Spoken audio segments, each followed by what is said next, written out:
Mic test. Is the stream all good?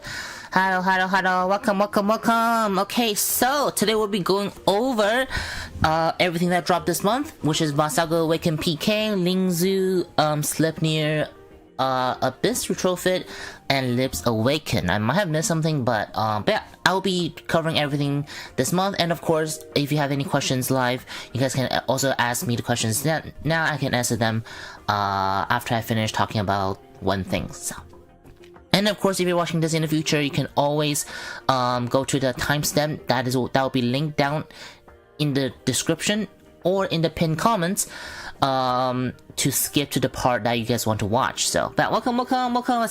I saw people in already. Hopefully everything is fine. Let me see what happened in the Twitch side. Again, let me know if my audio is fine. Like, yeah, let me know if audio is fine and everything, so I can start. Okay, let me watch my own stream first to see if everything is all good. Where's my other phone? I need to usually. Okay, so let me know if the audio is fine so I can adjust it before, you know, stream starts and stuff. So yeah, welcome. Alright, let me go on YouTube. Usually if YouTube is fine, Twitch is probably fine as well, so I'm seeing. Alright, let me go on YouTube. Usually if YouTube is fine, Twitch is probably I'm seeing. Okay, seems like my voice is fine, but I couldn't hear the game's the game's noise. Let me know if I should make the game sound louder. Yeah, how about now?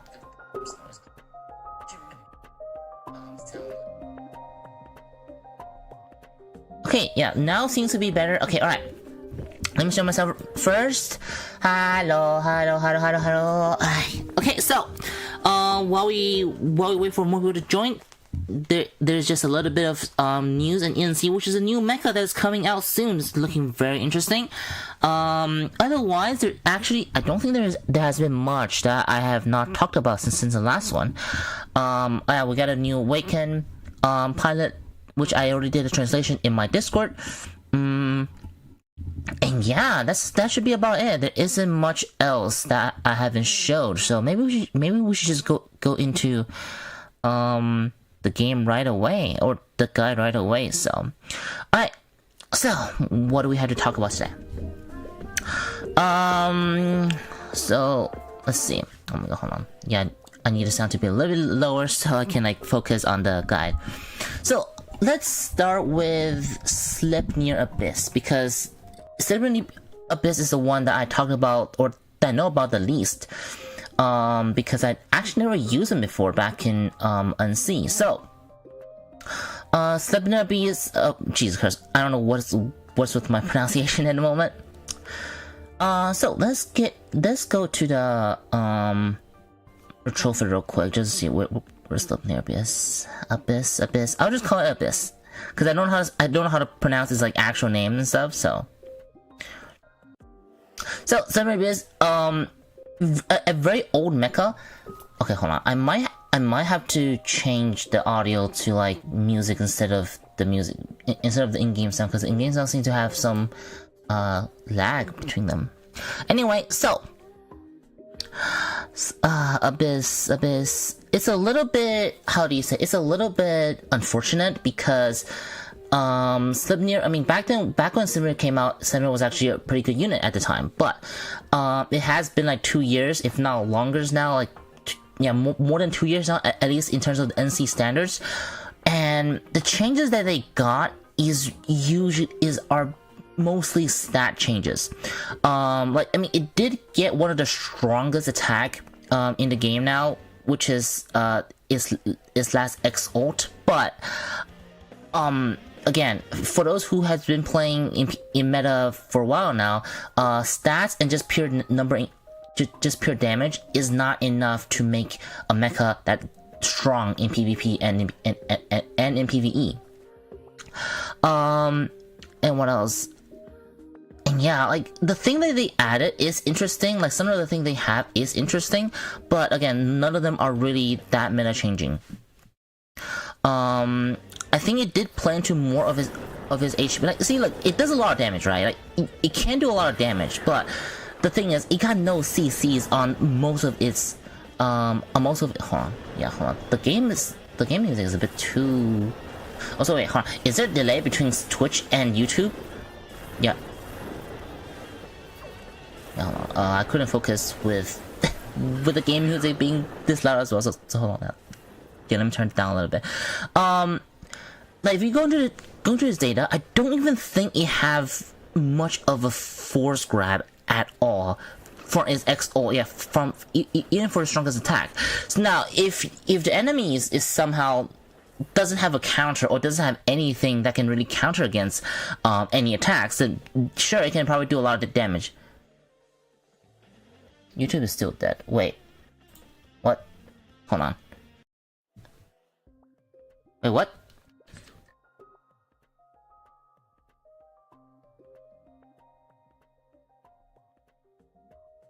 Oh, what? My YouTube is fine. So what? Wait, hold on. What's going on? Hold on. Let me go into my other account. Wait, what is happening?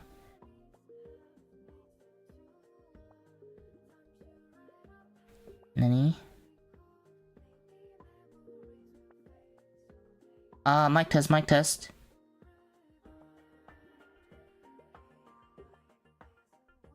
Oh, okay, yeah, okay, all good, yeah, all good. But yeah, so, well, let's get into chassis now. Very high HP because, you know, you kind of do need to play into HP for this unit, or at least some part of it. Like, you couldn't play full into HP because, this is not, you know, Great Mazinger, this is not, Mazinger Zero, but still, you do kind of need to play into its HP because it does give it a lot of stats increase, which is really the only thing going for this unit anymore. So final damage dealt minus 21% for all enemies with lower max HP than this unit's. Now, I mean, with most of the enemies being Mazinger Zero and Grim Mazinger Kaisers now, it is pretty unlikely that this unit's HP will be higher than of the, like, you know, will be higher than of, you know, Grim Mazinger Kaisers and stuff. Which, yeah, this unit, like, I mean, this chassis is good. However, because the meta it is the way that it is now, it is not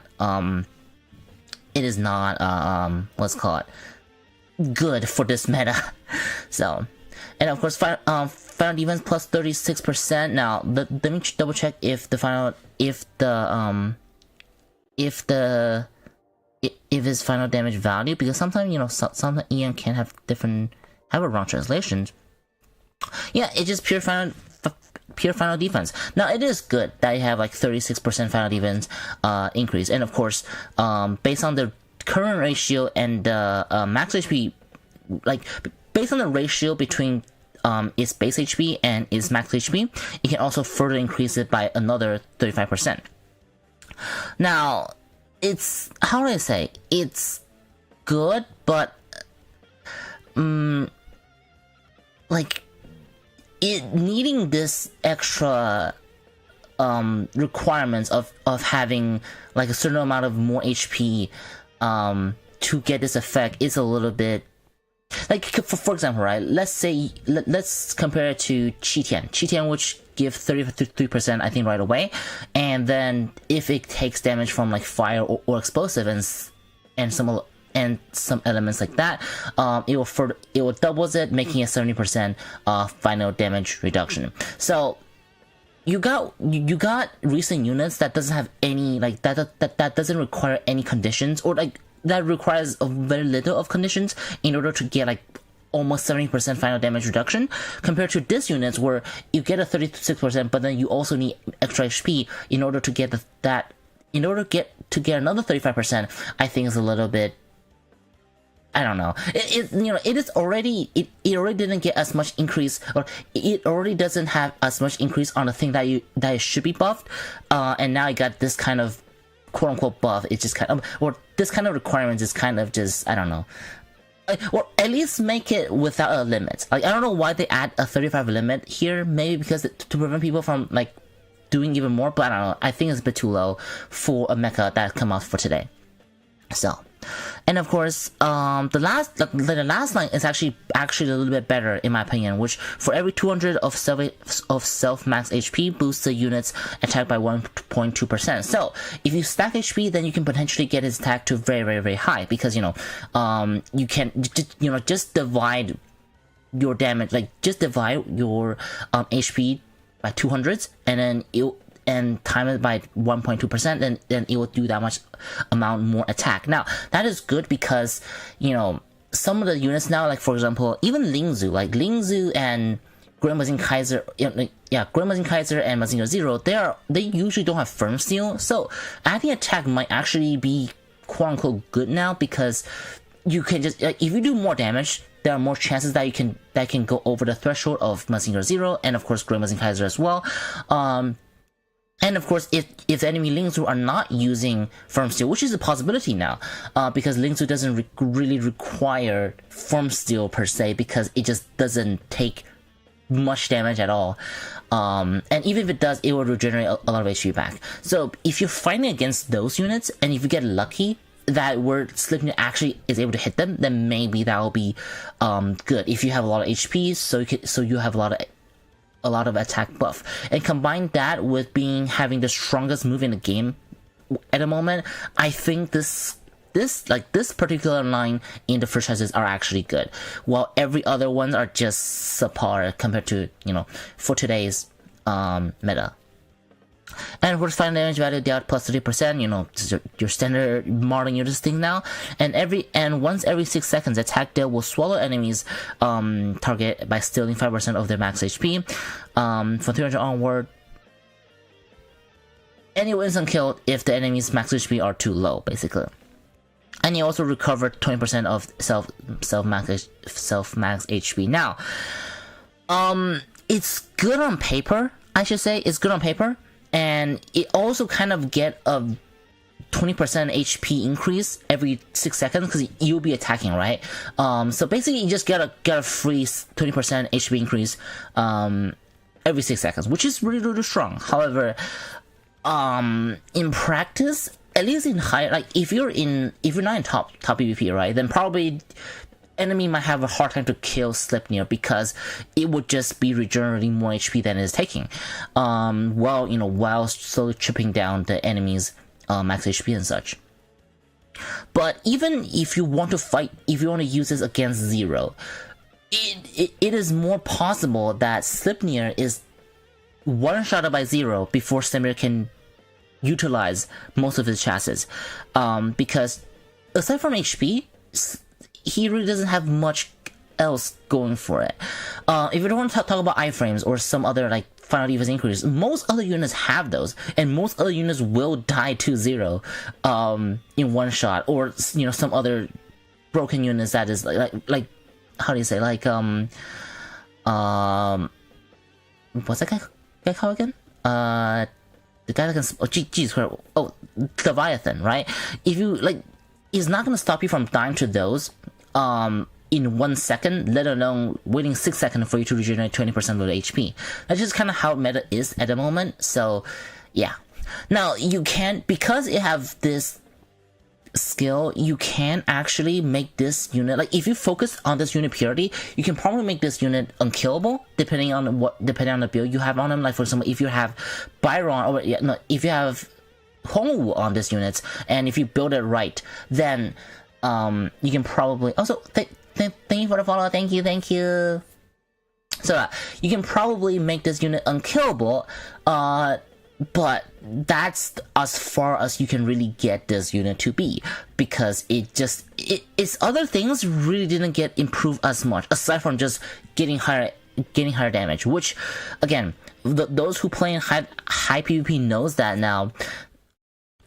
High damage doesn't mean anything if you couldn't allow your unit to do damage onto an enemy. Like, you're gonna be hitting, like, you probably couldn't even defeat Vassago Awaken or something if you hit Vassago Awaken during its iframe or some other situations, because it got basically no CCs. Like maybe this is a balancing issue. Like maybe they give this unit the strongest attack in the game, but to balance it, maybe they make it where you couldn't CCs. Because I guess I get it if this unit is able to grab the Mazinger Zeros, right? Then yes, I can see this unit be one-shotting Mazinger Zero.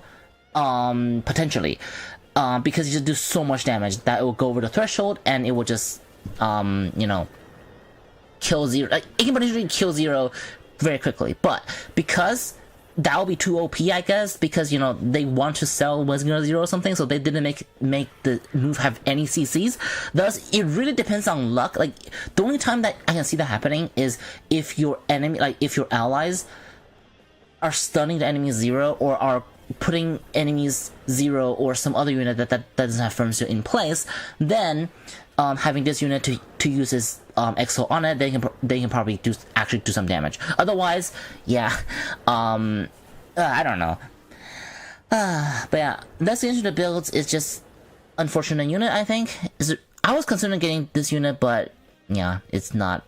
It's just yeah. It's been a while, yeah, hello. Yeah, sorry, I'm probably doing the guide stream to be monthlies now because I don't want, like, sometimes there isn't as much thing to talk about, so I will just do monthly guide stream where I'll talk about everything that dropped in this month of ENI or Saga, so.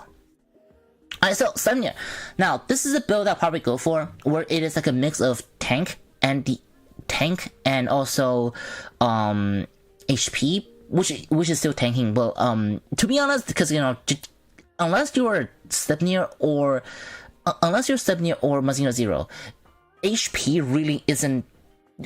I mean, HP is important, but you need some other things to exist in arena. So this is the thing that I go for because again, adding HP also increases the offensive abilities of Sleipnir as well.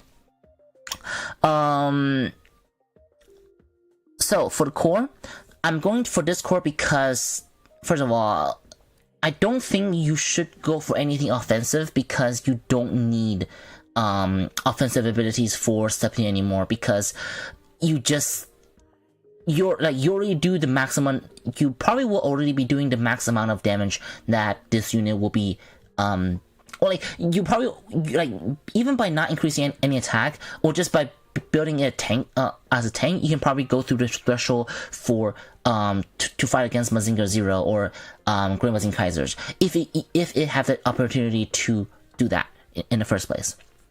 So that's why I'm going for the phase shift because I think that as for tanks, this is probably the best tanky core in the game at the moment, and if anything, it can help your allies on taking less damage if the positioning is right.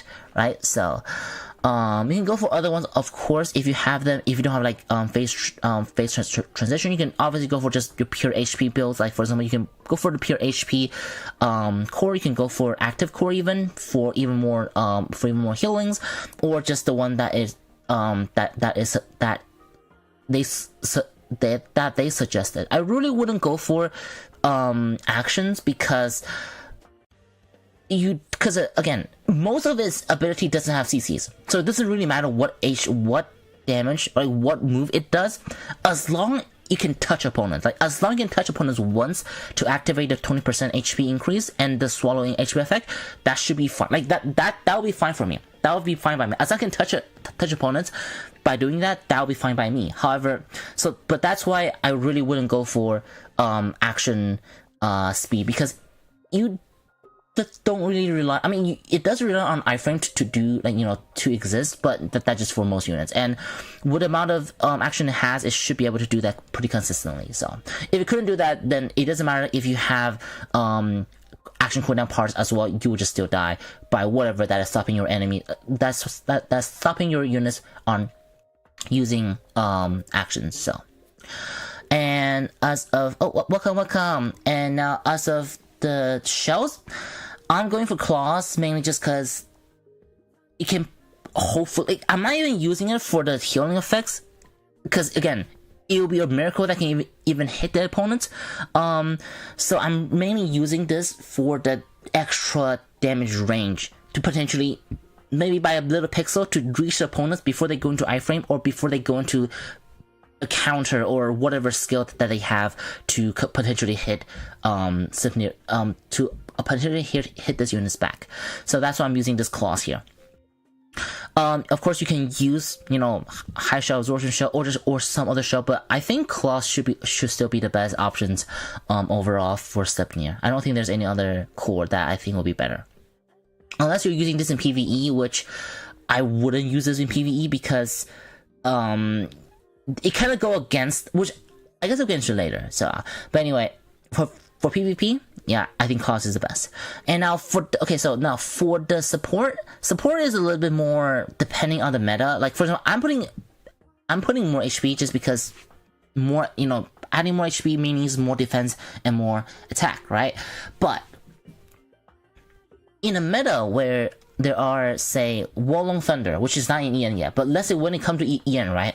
And if you want to use this unit, it will be a little bit similar to Zeros, where maybe you can trade some HP with anti-CC. Like for example, you can use the Garnet Chain to make yourself immune to stuns, so you can pretty much move, even like can move. Well, like it is very already pretty easy to CC Sleipnir, so just having some Garnet Chain or some anti-CC will be probably better depending on the meta, right? But I'm putting more HP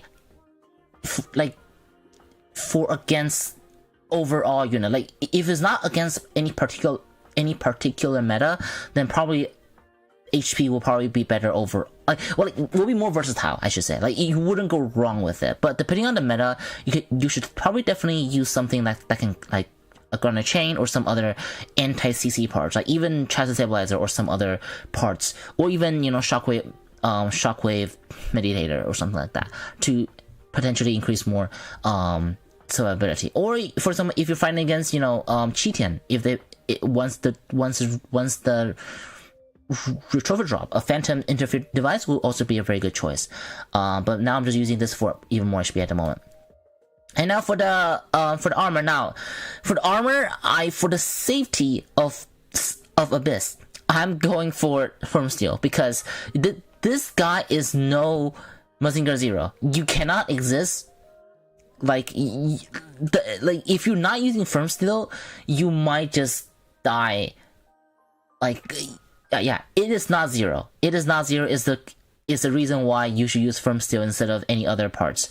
It doesn't matter how much Hongwu's final defense it gives you. It doesn't matter how much defense that it gets.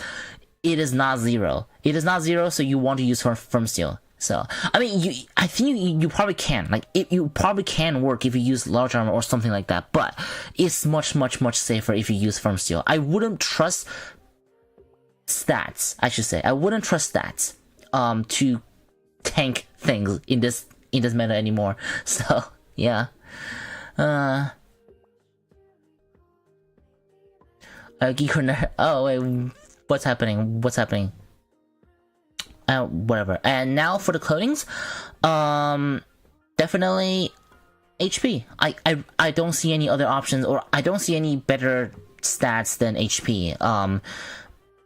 I saw some people use Taunt Cloak, which I guess you can use it as a tank. Well, actually, I think the best choice is a tank, so maybe you can probably use Taunt Cloak as well. But let's say if you are in but in my opinion, right? In my opinion, in this meta, you don't want a single unit to be focused. You want your unit to almost a little bit equally, or not equal, like not all units, but like you want your tanks to be equally as focused to take pressure off of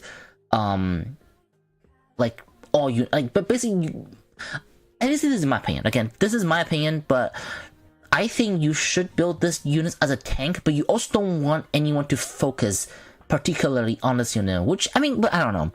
Maybe again, this will probably be up for you to, I guess, decide, or like depending on which one works better. I can see people using Taunt Code to make this as a tank, therefore to trigger Hongwu's knockdown effect, because now everyone will be attacking Sleipnir and potentially knocking him down so Hongwu can get up and knock the enemies down.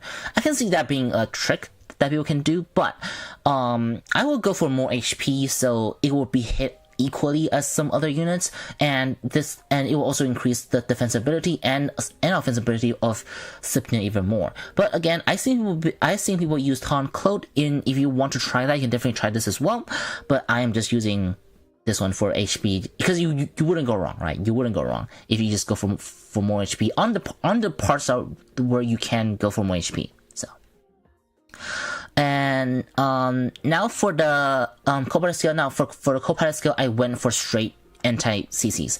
So because or one reason why I didn't just put chain on right here is because I have the Kana's code, which basically prevent you from being basically protect you from a lot of common CCs in the game, like for example loss of control, stuns, and knock off, which is pretty good to have, especially on Sleipnir, where Sleipnir is hard to move.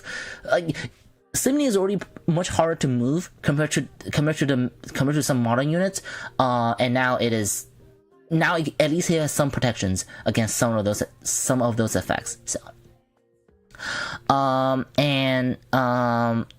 It also increases its weight. Now, weight tied directly into collision damage. Now, it have a lot of weight already, and by having even more weight, it can potentially do more damage from the collision damage. So I think that's also a very good skill as well to have, because this will just increases damage overall. Not even counting the plus 50% normal attribute weapon attack increase. Like the damage from the weight will increase, will be there, and there will be a 3% attack on the normal attribute weapons, and all these can potentially help Sleipnir on doing more damage on zero, because I don't see this unit doing anything, able to do any damage to anything that is not also zero, that is not zero or also Sleipnir. So yeah, but overall, and I guess, yeah, overall, it's just, I don't know. It's hard to comment on this unit because, if you want to say it's bad, it does have the strongest move in the game, and it is kind of unique in terms of its playstyle. Like, you can make it unkillable, depending on the pilot that I put on it. But at the same time, this is also its downside. It had the strongest weapon move in the game, but you got no CCs, which means it can probably do no damage. Like if you just get unlucky, you probably do no damage into this meta. And you also require to put some pilots like Hongwu on it in order for it to exist, because otherwise, if you put any other units on it, it wouldn't be able to do anything at all. Like, I don't know. I don't know. It is a really cool unit. I just wish it got a bit better. Like, at least give it a force grab or something. Like, maybe it can kill zero too fast or something. But I don't know. I think having one move that can potentially use to kill zero right away, I think will make this unit even more useful. Like, even if he has that, like even if he has some CC effects on his actions, I think it might still be niche. So. Yeah, but at least, if you are someone who has Sleipnir and you want to retrofit it, I think it's worth it. Like, you can probably play around with something like an unkillable build. Like, if you put Hongwu on Sleipnir and you have a build like this, you probably wouldn't be killed that easily. Also, I think I forgot about the pets. Now, for the pets, I just use this one because, again, it make your Sleipnir able to move a little bit more because it already have a hard time moving. That's basically just my reasoning on using these units. I'm not even gonna use Scorpion because, again, Scorpion require you to Scorpion doesn't require you to necessarily to do damage, but it is already a miracle in my opinion for it to activate Scorpion consistently. So yeah, you need to be winning in terms of CC effects for other units in order for Sleipnir to do his job, I guess. So. Which is usually not the case. Yeah. Anyway, that should be it about the Sleipnir. Sorry for taking so long on this unit. But yeah, I do have some things to say about it. And in terms of PvE, it's not really worth it because you know, like, first of all, you know, no CCs, right? No CCs means the boss might escape. Like, even if your allies have good CC, you still, like, your main DPS still want to have some kind of grab in order for it to make sure it do the damages in. And of course, it kind of conflicts into damage and HP. I mean, I guess it can work, but compared to some other units, or compared to, you know, just any other high DPS units in the game, it's much easier to build, or those units will be much easier to build compared to this unit. So I want to use it. I want to use it in PV. That would have built. This would be the build that I already built. I do have a build that I use in PvP, which is this one, but again, this is just my testing build, which is basically what I like, a foolish build, which it kind of works, but again, I really wouldn't gamble on, you know, stats alone, so that's why I will probably go for what's called something like this, which is more versatile in most metas. So alright, so now let's get into let me see. What should I get into now? I think I'll get into Lip's Awaken last. So, alright, let's get into just Ling Zhu then. So for Ling Zhu, Broken Mecha, right off the bat, it's just, it replaces Odin as the unkillable support carry, I should say. And it is just unkillable, like almost unkillable if you build it right. So every time unit receives damage, Ling Zhu have a 50% chance to dodge all damage received for 0.1 seconds. And every time that it didn't activate, it will raise the chance by 5% and reset upon activation. Now, that just, I don't, like, I'm not sure how, like, 50% is a lot. Like, 50% is, yeah, I don't know how to describe it, because I don't know. It's a bit hard to imagine how high this percentage is. Like, you would just not take damage 50% of the time. But the thing is, those 50% of the time where you're not taking damage, you can probably negate those damage as well. Via whatever builds or whatever Awaken pilots that you have on to negate those damage or reduce those damage. So this skill alone already makes Ling Zhu almost unkillable, or hard to damage at, like, in the first place in PvP. Doesn't matter if the whole field is filled with AoEs and stuff like that. Like, you can probably face tank the entirety of like Leviathan's X or something like that. And let alone the skill the chance will increase upon non-activations. So yeah, very, very powerful. And of course this activate every single damage, which is, again, like, there's no, like, cooldown windows. It's just you take, like, if you would take damage, then you immune, kind of. It's absolutely broken. But the thing is, the even more broken thing is that it already have this kind of damage reduction skill, but then on top of that, yeah, so not onto its second chances, no, 5 damage dealt plus for 40%, pretty good. And every successful activation of the first skill, the value will be increased. Never mind. That's for the attack. Yeah, the value will be increased by 6%. So it will just get stronger, basically. Oh yeah, there you go. At the end of every action, remove the additional value. But Ling Zhu recover HP based on the lost HP times the additional value. I don't know how to explain this, but just imagine if Ling Zhu is moving, it won't die because it will just keep on regenerating HP. It is not hard to see, like, a low health Ling Zhu does like 2 actions and it's already at it is already back at max health. So hold on, let me go to NC to make sure the text is right, because I don't know how to explain how strong this skill is. But yeah, basically just, how do I say? I don't know, like, Basically, okay, it would, gosh, every time it takes damage, right, it will get stronger, right? It will get stronger on its attack to potentially kill, like, to potentially damage even units such as Mazinger Zero with its damage increase, because depending on how much damage that it takes, which it will be taking a lot because due to the amount of multi hits, you know, in on the field. So if you get lucky, you can potentially kill enemy units even. I don't know, like it can potentially kill enemies zeros even pretty fast as well.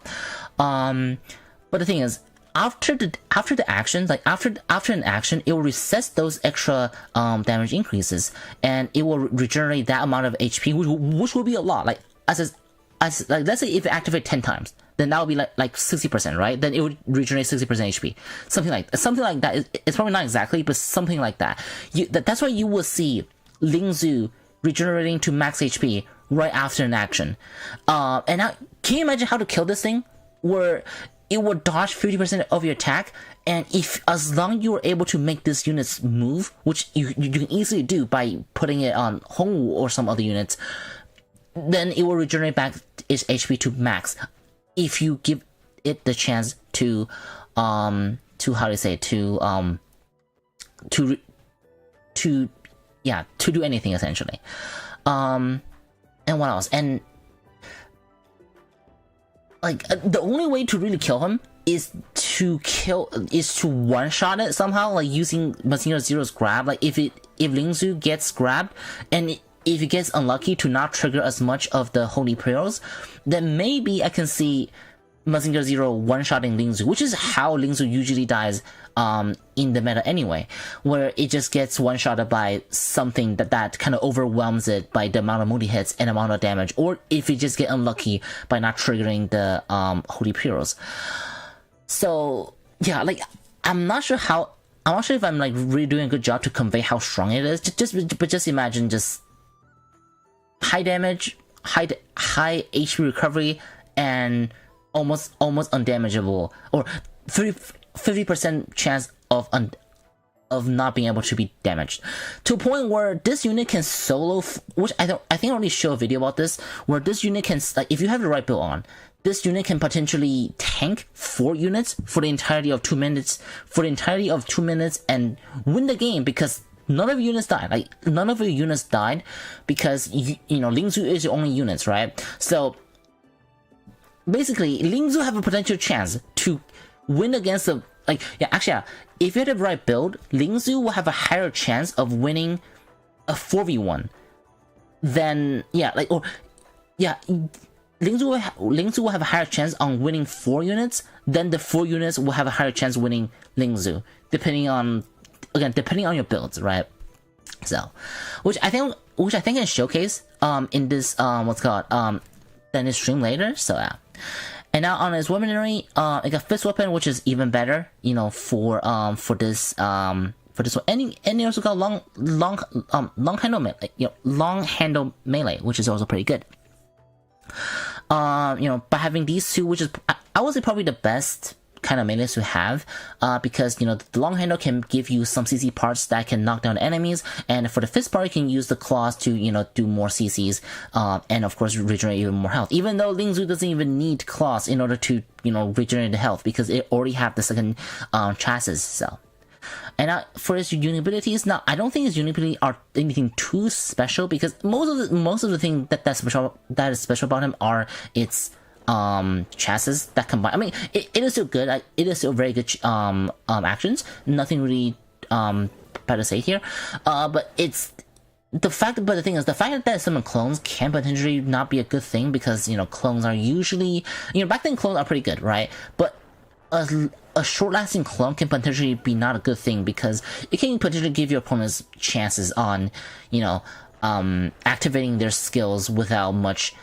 Because like if your enemy have an on-hit effect and it hit your clone instead of yourself, then it can potentially activate those effects for free, while if you're hitting on yourself, then for example for Ling Zhu, then it will trigger the Holy Pearls or some other on-hit effects, right?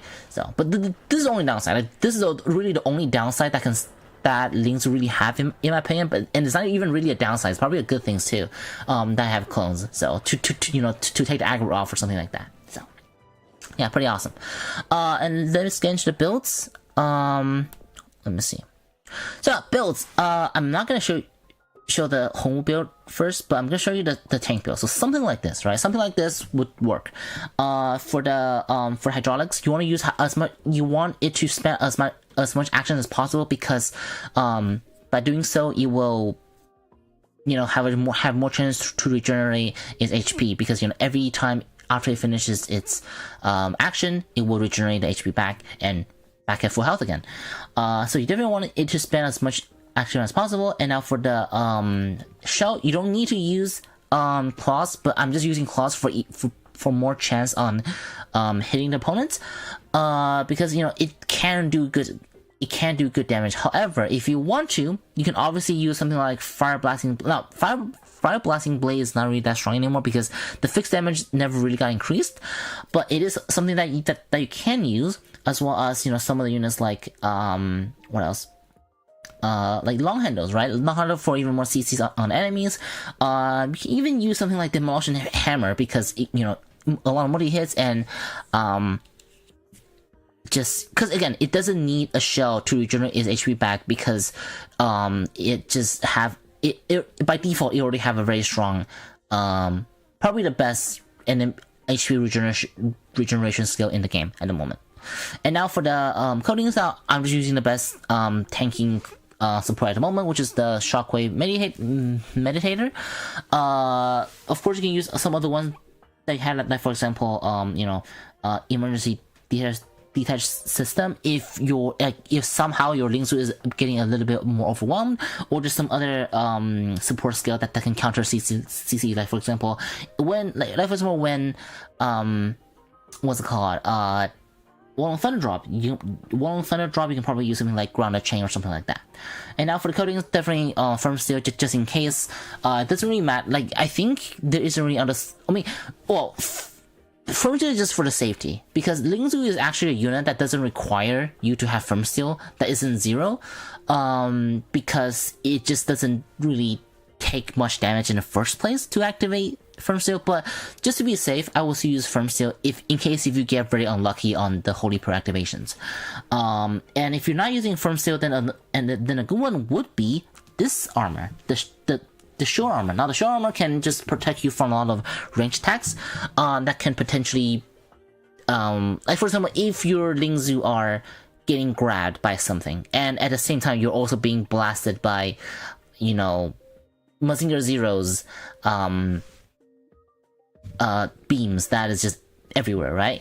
You can potentially use this unit, like use this armor to nullify some of those to make it even more tankier. But this would really depend on the enemy's team. Like it would really depend on if the enemy's teams have a lot of range attacks skills for this unit to be good. But otherwise, Firm Steel I think is the best safetiest move. But this is a unit that you actually don't need it, so I guess it would really depend on your allies or on enemy's team for you to choose what armor that you should use. But yeah, just know Firm Steel is the safest option. Now for coating, pretty much similar to armor, it depends on enemies. Like for example, sometimes like if you're fighting against Tao, right? Tao can potentially, if Tao get lucky, it can maybe one shot your Ling Zhu, right? Then maybe you can probably use something like resistant coatings to anti enemy if they're using Tao or something like that.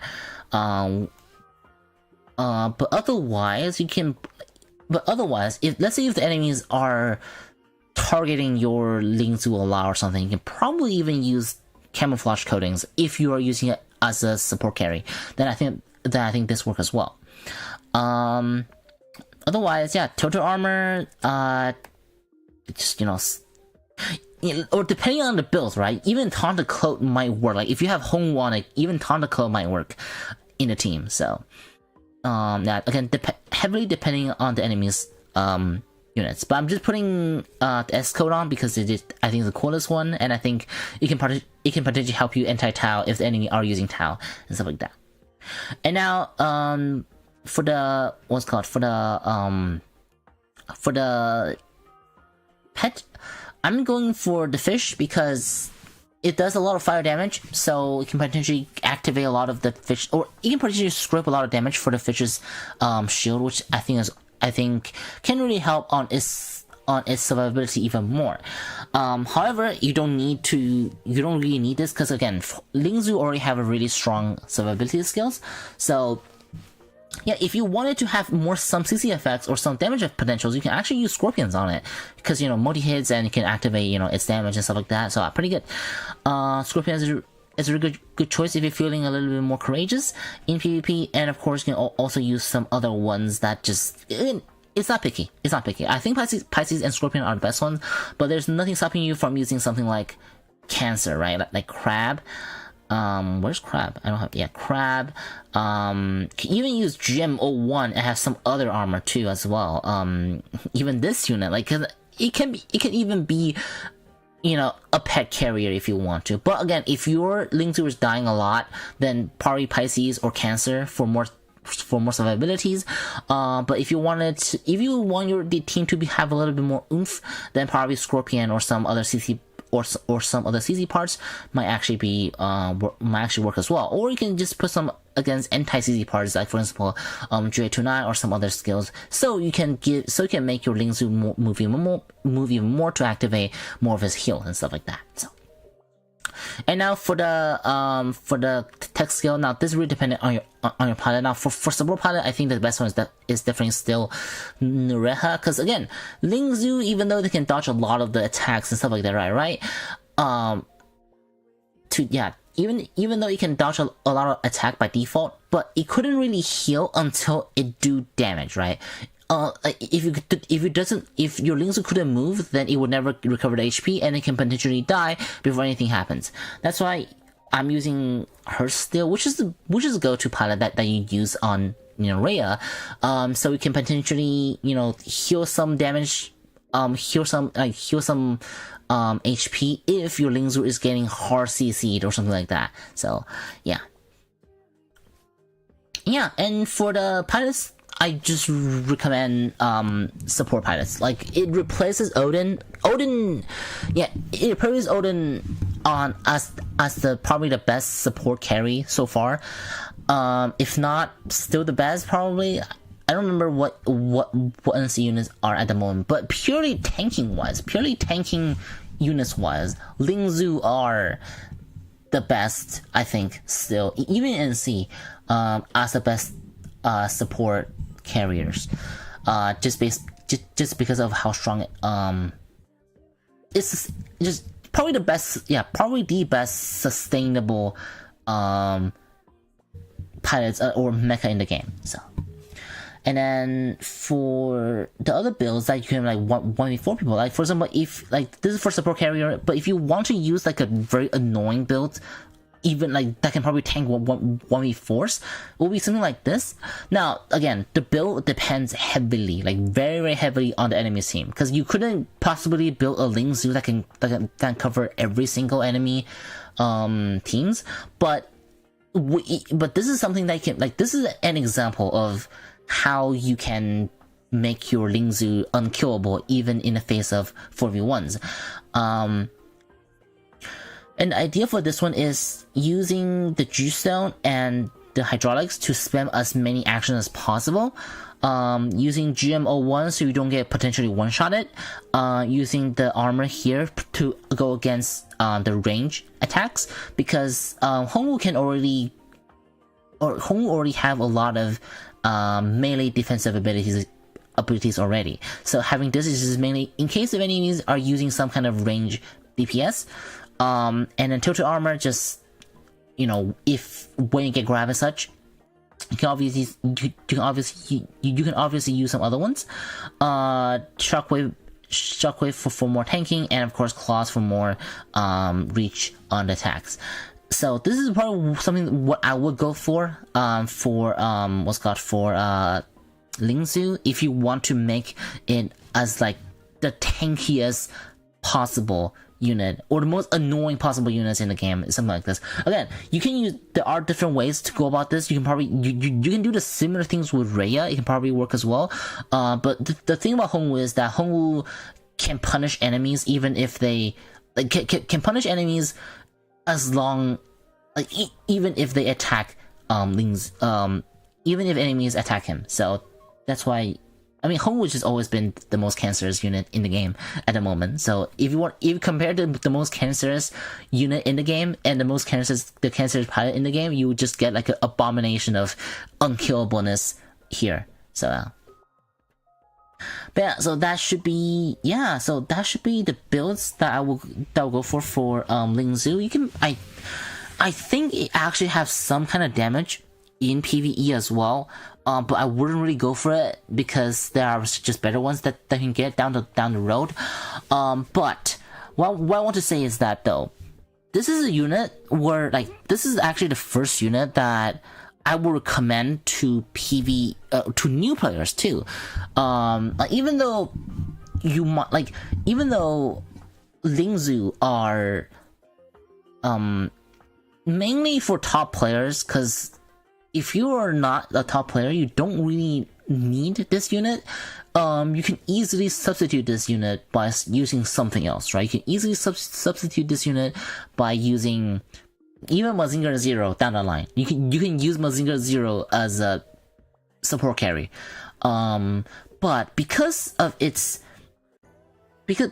skill, it is just, how do you say, is easy to use. Like, you don't need a build. Like, yeah, you can strip this whole thing, right? Strip the whole build. Ling Zhu will still does what it does. It have a very strong HP regeneration skill that doesn't require anything to heal his HP back to max health. Its first chance, for example, all of these are really just safety options. And see, all these parts here are mainly here so it can do more of its chassis. Thus it can, basically, you can strip this entire parts away. Ling Zhu can still do everything Ling Zhu does. And you can even change the pilot here. That's why I think this is actually a unit that is good for new players, because it will carry you through the entire game. No joke, I think. Unless you are fighting against 10 units at once in some stages, I think this unit can carry you through the entire game and every single challenges. I don't think it can carry you through it wouldn't be much help if you're fighting against big bosses, right? Bosses with 100 of million of health.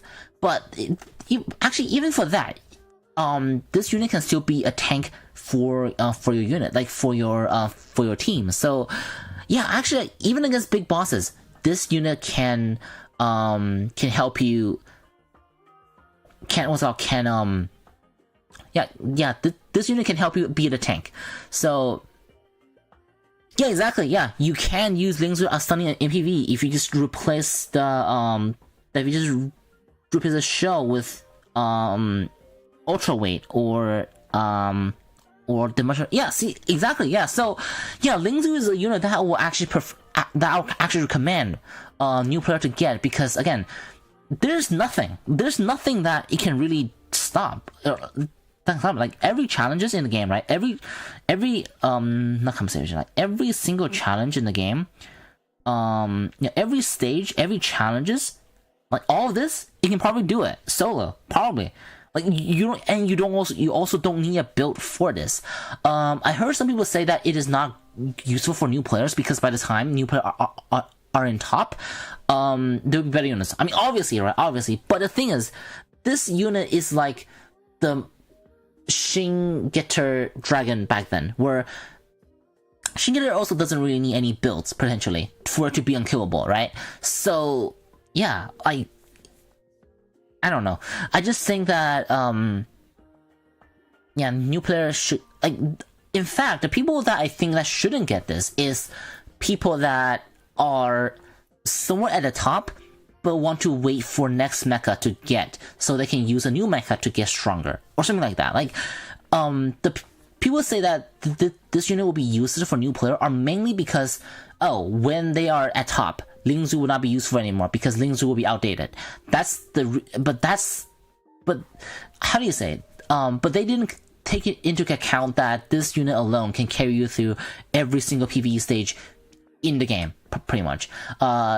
Sure, it couldn't be giving you high scores, but it can carry you through them, right? Like, it can carry you through things. And really, the only people that are competing for high scores are the top, 50 people or something like that, which new players are not going to be trying to compete at the, against those people at the time, right?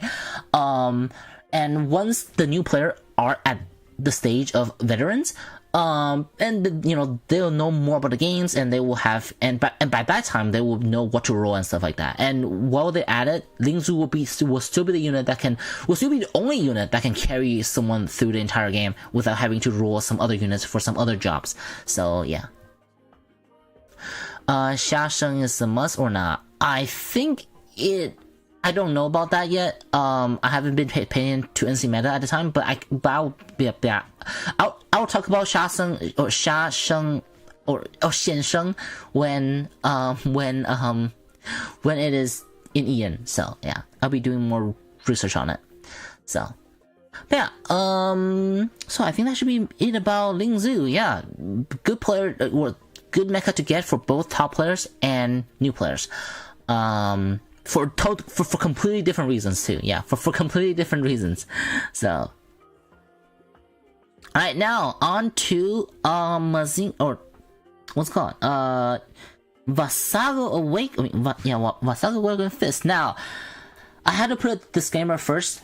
Vassago Awaken is not good. Or how do you say? It's good as a retrofit. Hold on, I don't know. Like, I had the same feeling for Vassago Awaken Fist as Sleipnir Abyss, because it is just 2 years too late. Yeah, 2 years too late, because I don't know. It's really unfortunate. How I would describe this unit, and how other people have described this unit, is that this unit is probably finished 2 years ago, but they waited until now to release it. It's the best kind of description I can give for this mecha, because really it's a lot of it. It lacks it lacks a good amount of iframes actually. Like as a 2024 mecha, it actually lacks iframe. Can you believe that? Like a 2024 mecha lacks some iframes. Like, I mean, most of the thing have iframes, but it lacks as much iframe compared to other units, that came out in today, which is the trait that shares with a lot of older mechas. So this is the reason why people speculated that this unit has been finished 2 years ago, based on the unit standards 2 years ago, to be released now. Damage wise, it is not bad. For the damage, when you crunch the numbers, it is not bad. But same thing as well, similarly to the problems of units 2 years ago, is that it lacks CCs. Remember how Sleipnir Abyss lacks CCs? This unit lacks CCs as well. Actually, this unit actually have better CCs than Sleipnir. But it still lacks CCs compared to modern units. Like, it only have one force grab that come out right away. Or I guess two. One as an action and the other one as a weapon. But its X ult, which is the only other force grab it have, doesn't activate it right away. It will have to do his punches first, then go for a grab, which those punches can activate enemy's counter or some enemy's effect to potentially cut the final grab, which will be the one that do the most damage, and stop this unit from using its action in the first place, which is I don't know.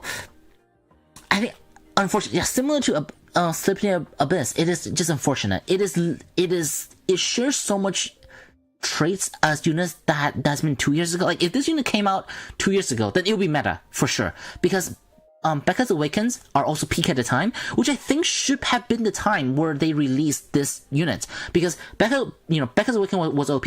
This unit would have been OP back then as well, and it would be a perfect unit to put out there. Like, it's not overpowered. Like, you can still counter. So I don't know, and it's a little bit it is a little bit suspicious where it does more damage, because damage is something that you can easily just type in some numbers and get it up. So I speculate that the reason why it actually do modern damage compared to, for example, older damage, the reason why it actually can do damage on par, or on paper the damage number is on par with some of the mecha today, is because they just go into the game, change the value of its defensive. Like, for example, it's 30% final damage increase. I'm pretty sure it is something that they just added on, and some of the damage numbers in these actions are also just buff after the fact, which is easy for them to do, I guess, while not really buffing its quality, not buffing the quality of its actions. Because yeah, I think I can show you guys right away. Like, I think you can probably see it, right? Count what enemy has a grab. That's not a grab. That would get screwed. Like, that's a grab. That's a grab. That is good. That one is good, right? That's also good. Which is the only 2 grabs that he has. That one is not good. That one, that move right there. If the enemy trigger anything, then this unit is screwed. Like, that looks very strong, right? But if the enemy triggers any of the counters or any of the on-hit effect, they are screwed. This one will be screwed as well if the enemy triggered their counters, which is, again, that one is good. Again, the only move that's really good is this one. And the other one that grabs right away. So, yeah, I can even see it, like, right away, like, see its flaws, I guess. I mean, it's not even flaws. Like, if this unit came out 2 years ago, it'll be right on the money. It'll be around the time of Hurry's Valkyries, which would be pretty good. Like, as the mecha that kind of push mecha to a new generation, I guess. So yeah.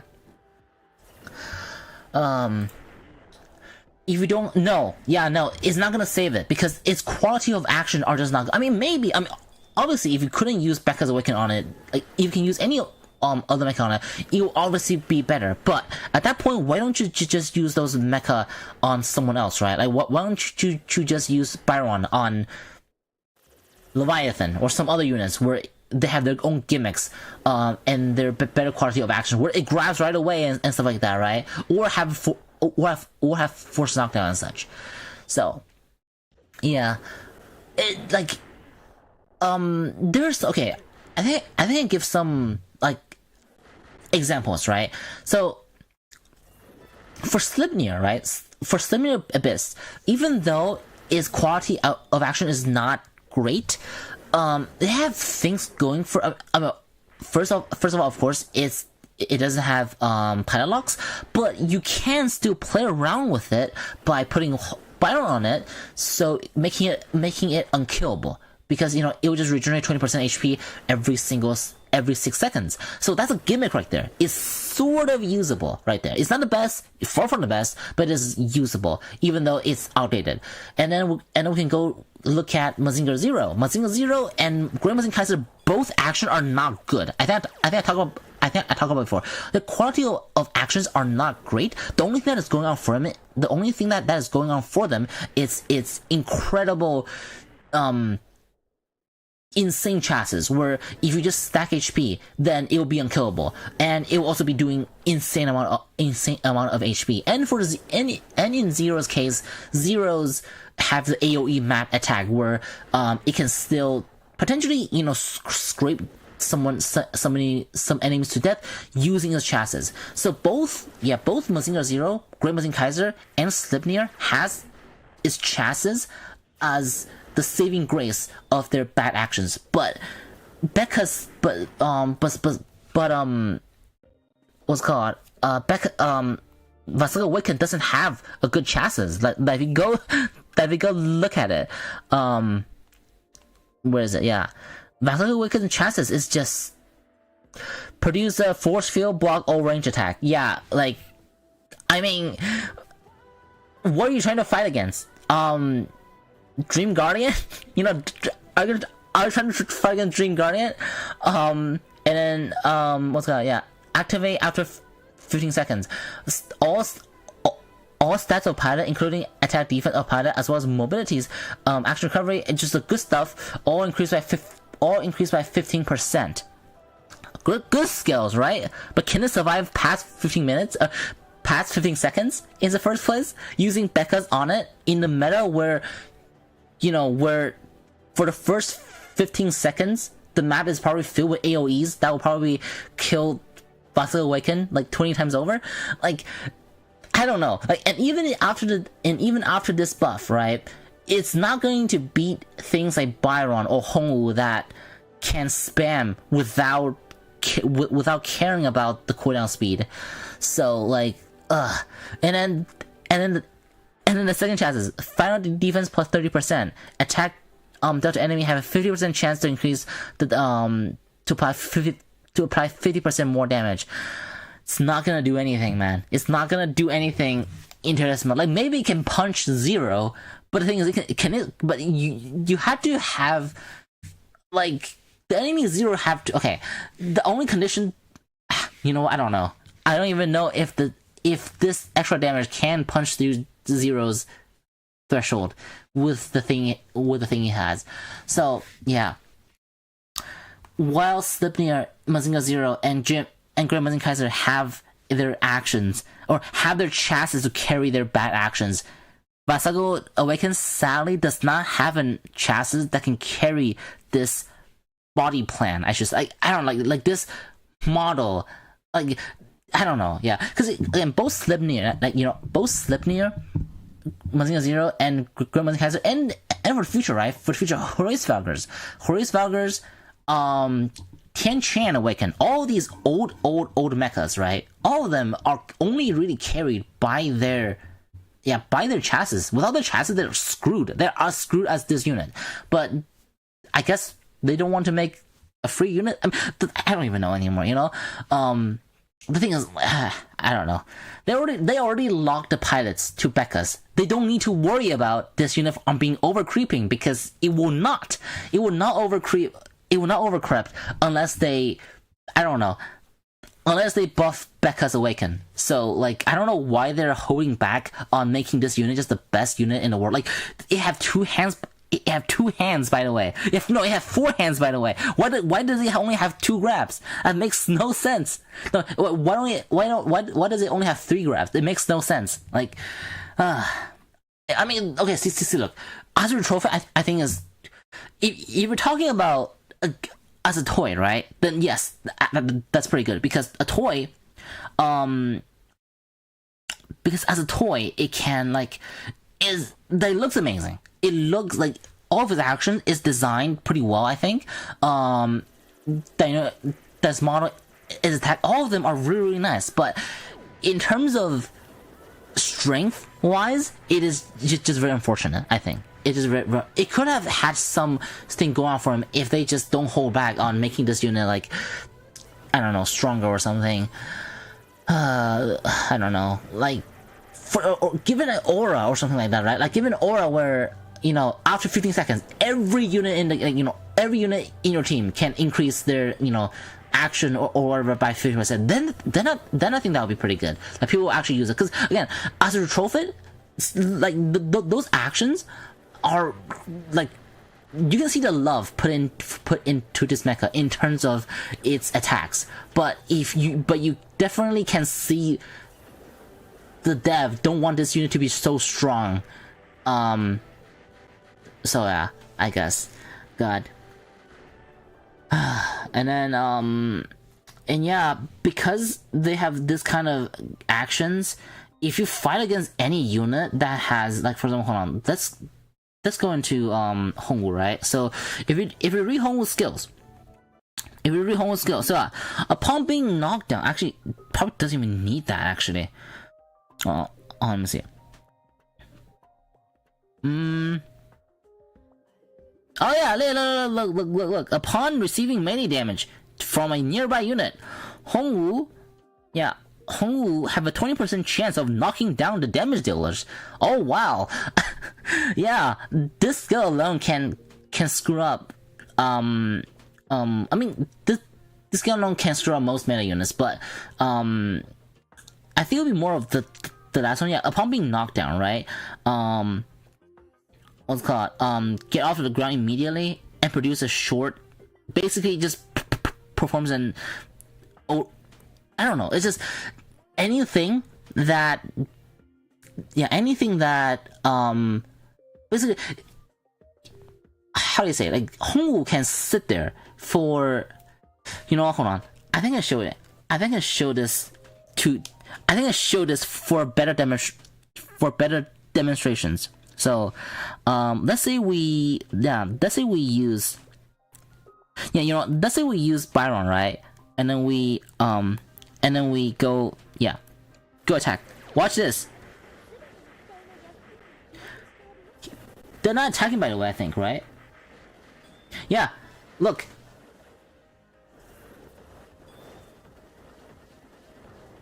Like, yeah, but by the way, he's not moving.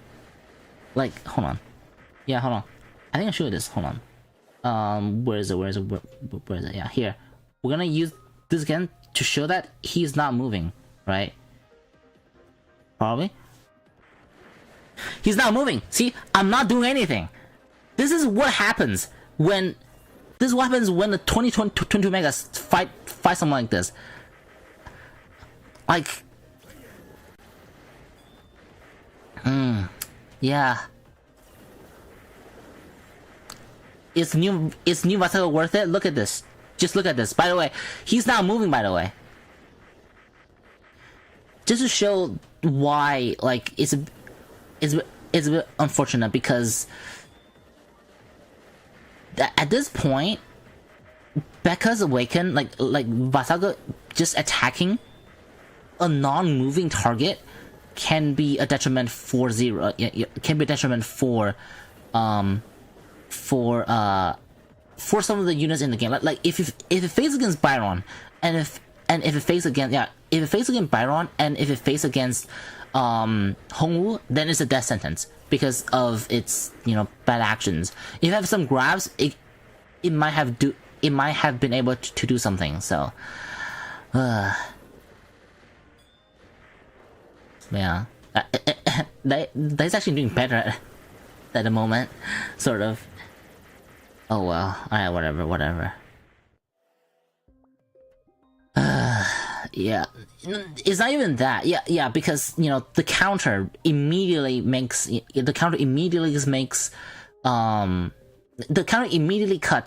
the Byron's or the Vassago Awakens actions. So it's, yeah, unfortunate. And it doesn't even have to be. Byron or something. Like any unit with a counter grab. Yeah, any unit with a counter grab. Like for example, I don't know, some old unit with the counter grab can grab Becca's Awaken. Can grab this unit out of its iframe. Can grab Vassago Awaken PK out of his X ult and just cuts its final. Yeah, so for example, hold on, let me find it. So if we use the last one, right? Like for example, its last attack has 2 stages. So let me use a unit that doesn't have like a grab. Like for example, if I'm gonna use, use this one first. Come on. Just as Vassago. See look, it is able to finish that, right? But if you're fighting against some unit with, you know, with a counter, like this does not have to be. See look, this does not have to be Byron's skill. This can be any counter grab, right? See look.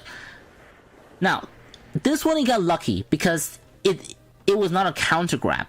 But if it is, then the moment that it hit the first hit on the enemies, that'll be the end of that action. Like, that'll be the end of the action, for the first punch on the enemy, because after that they'll get grabbed and that'll be that.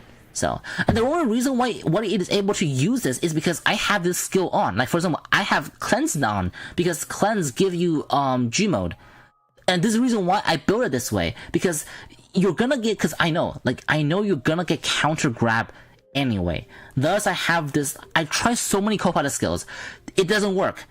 The only skill that can work is cleanse, in my opinion, or like for my testing. Like, in testing, like, it's probably better to put some more defensive strong skill on. But if you're fighting against a melee unit 101 or something like that, like in 1-1 or 2v2, if you don't want your Vassago to be completely hopeless against 2024 Mecha and pilots, I'm using cleanse just so Mecha can finish his actions and not get immediately counter grab and dies. So, yeah. Jesus Christ.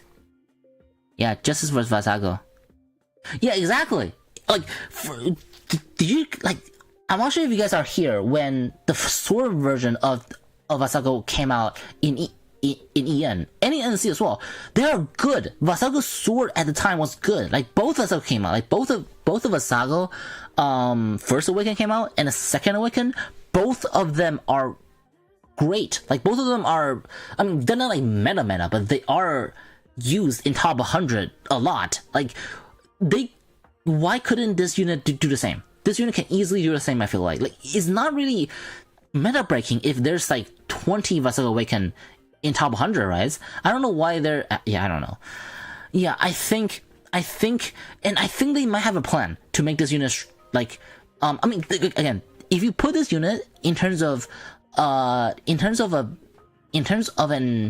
mecha 2 years ago, then I think that'll be fitting. Yeah. So if you take out the final defense increase by 30%, and if you tune down some of the damage output of these attacks, and you put this and you release this mecha 2 years ago, then this unit will be fair. Will be a very, very strong unit at the time, but it'll also be fair. And I really think they really just, for some reason, I don't know what happened at the time, but they just didn't release it at the time, making this unit just kind of being sad here. So, so any counter. So like, if you want to use this unit, you kind of like you probably, I don't know. First, the only players that can really see this unit being used is in Apex. It's in Apex because the thing is, new players who got to the point to be able to use this unit, because it takes a lot to unlock this unit. To use this unit, the new players are probably not new players anymore, and they will probably have a lot of strong units. Heck, even Steel Hunter are probably more useful than this unit in PvP, or not more useful, but more modern, because Steel Hunters have CCs. Steel Hunters have CCs. Like, if you look at Steel Hunters, oh my god, I'm so freaking sad. Hold on, yeah, Steel Hunters have CCs, bro. Not that, but most of his attacks. Does he have much? I think that one's a CC, right? I think. I couldn't. I see. Like, I got a grab. I have a grab. That probably have a CC as well. Like, why does? That would have a grab as well. Like, that's probably a CC. Yeah, that's probably. See, you see how it counters immediately onto enemies, unlike Vassago. Like, it's not as flashy as Vassago Awaken, right? But you can see what a modern moveset look like. A modern moveset controls your enemies right away, so the enemy couldn't use anything else. The enemy will be locked there until you finish doing the damage, or something like that. Like, this is what a modern unit looks like, or modern damage. Like, it's not even good. It's just like a modern thing that you should strive for. Is where you see, like, yeah, I don't know. I think the entire time they're CC'd as well. So yeah.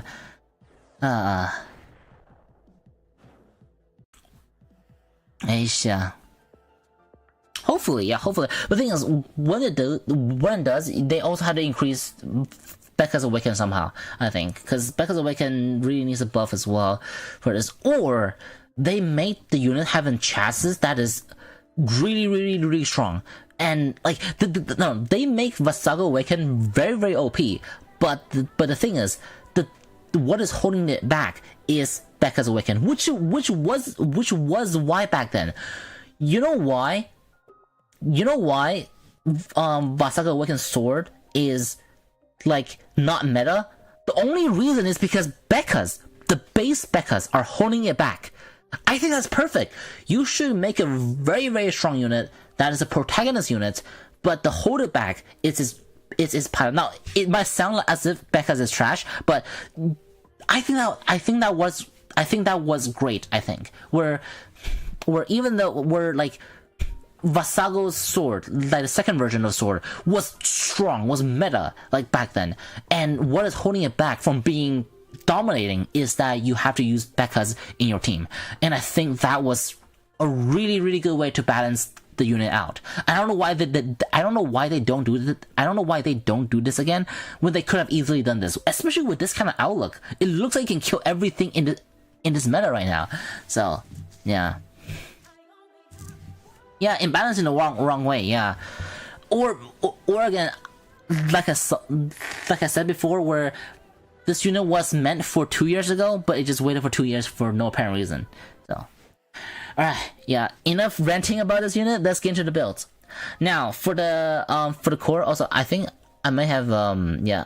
I'm gonna answer some questions after a while. So, anyway, so for the core, I'm using Phase Shift because Phase Shift can reduce damage. Again, my idea when I am using this core is that when Becca's, when Vassago Awaken or PK punches an enemy and the enemy counters, then this core can help reduce that damage because the enemies will do like will only do 75% of the damage. So that's my ideas here. Where to protect Vassago from being one-shotted by one counter. And that's why I'm not using any of the action abilities, because its actions are already not great. You might as well hope that it will use up all of its bad actions so it can use more of its grab. Because if you speed up your actions, I fear it might use more of its X ult, which doesn't have a counter right away, or which doesn't have a grab right away. So that's why I'm using this one to save Vassago on the field for a little bit more. And then now for the claws, I'm not even using the claws for the healing effects. I just hope my fist can reach the enemy's face and grab them and not die. So and not reach them and only hit them with non-grab parts and then get the counters, again. So this is the reason why I'm using claws. Using the batteries, it is the best defensive support at the moment, so there's no other option really that you should use for. Maybe if you're fighting in Wallong meta, but I don't even think you would even attempt to use this guy against Wallong. So, but if you are, then Chang's can probably help a little bit, but otherwise I'm using the batteries just for defensive abilities. If you don't have batteries, use emergency detached so it doesn't get bursted. And for armor, obviously just use Firm Seal. There's no way it will survive with any other coatings. And for the coatings, I am using what's called camouflage coat, because I don't want my unit to be targeted at all. I don't think it's survive. Okay, maybe this unit. Okay, maybe this one will work, right? Maybe liquidated armor will work to prevent it from being one-shotted, and tier armor will work. The S armor will work probably, but I am gonna use camouflage because my theory on to make this guy work is that no one targets this guy. No one targets Vassago Awaken, and maybe Vassago Awaken can go to the back line or go from behind the unit and then punch the unit that their ally is having CC'd. So the ally CC a unit, and then because they're already CC'd, then your Becca's can go in and do the, and do all the punches. Because Becca's damage output is not bad. Like, the Becca's damage output is on par with some of the Mecha today. So, it can do the damage, it just have to make sure the opponents are in a state of unable to move. Or else the one that'll be dying is gonna be Vassago if the enemies can move. So, that's why I don't want anyone to target Vassago Awakens.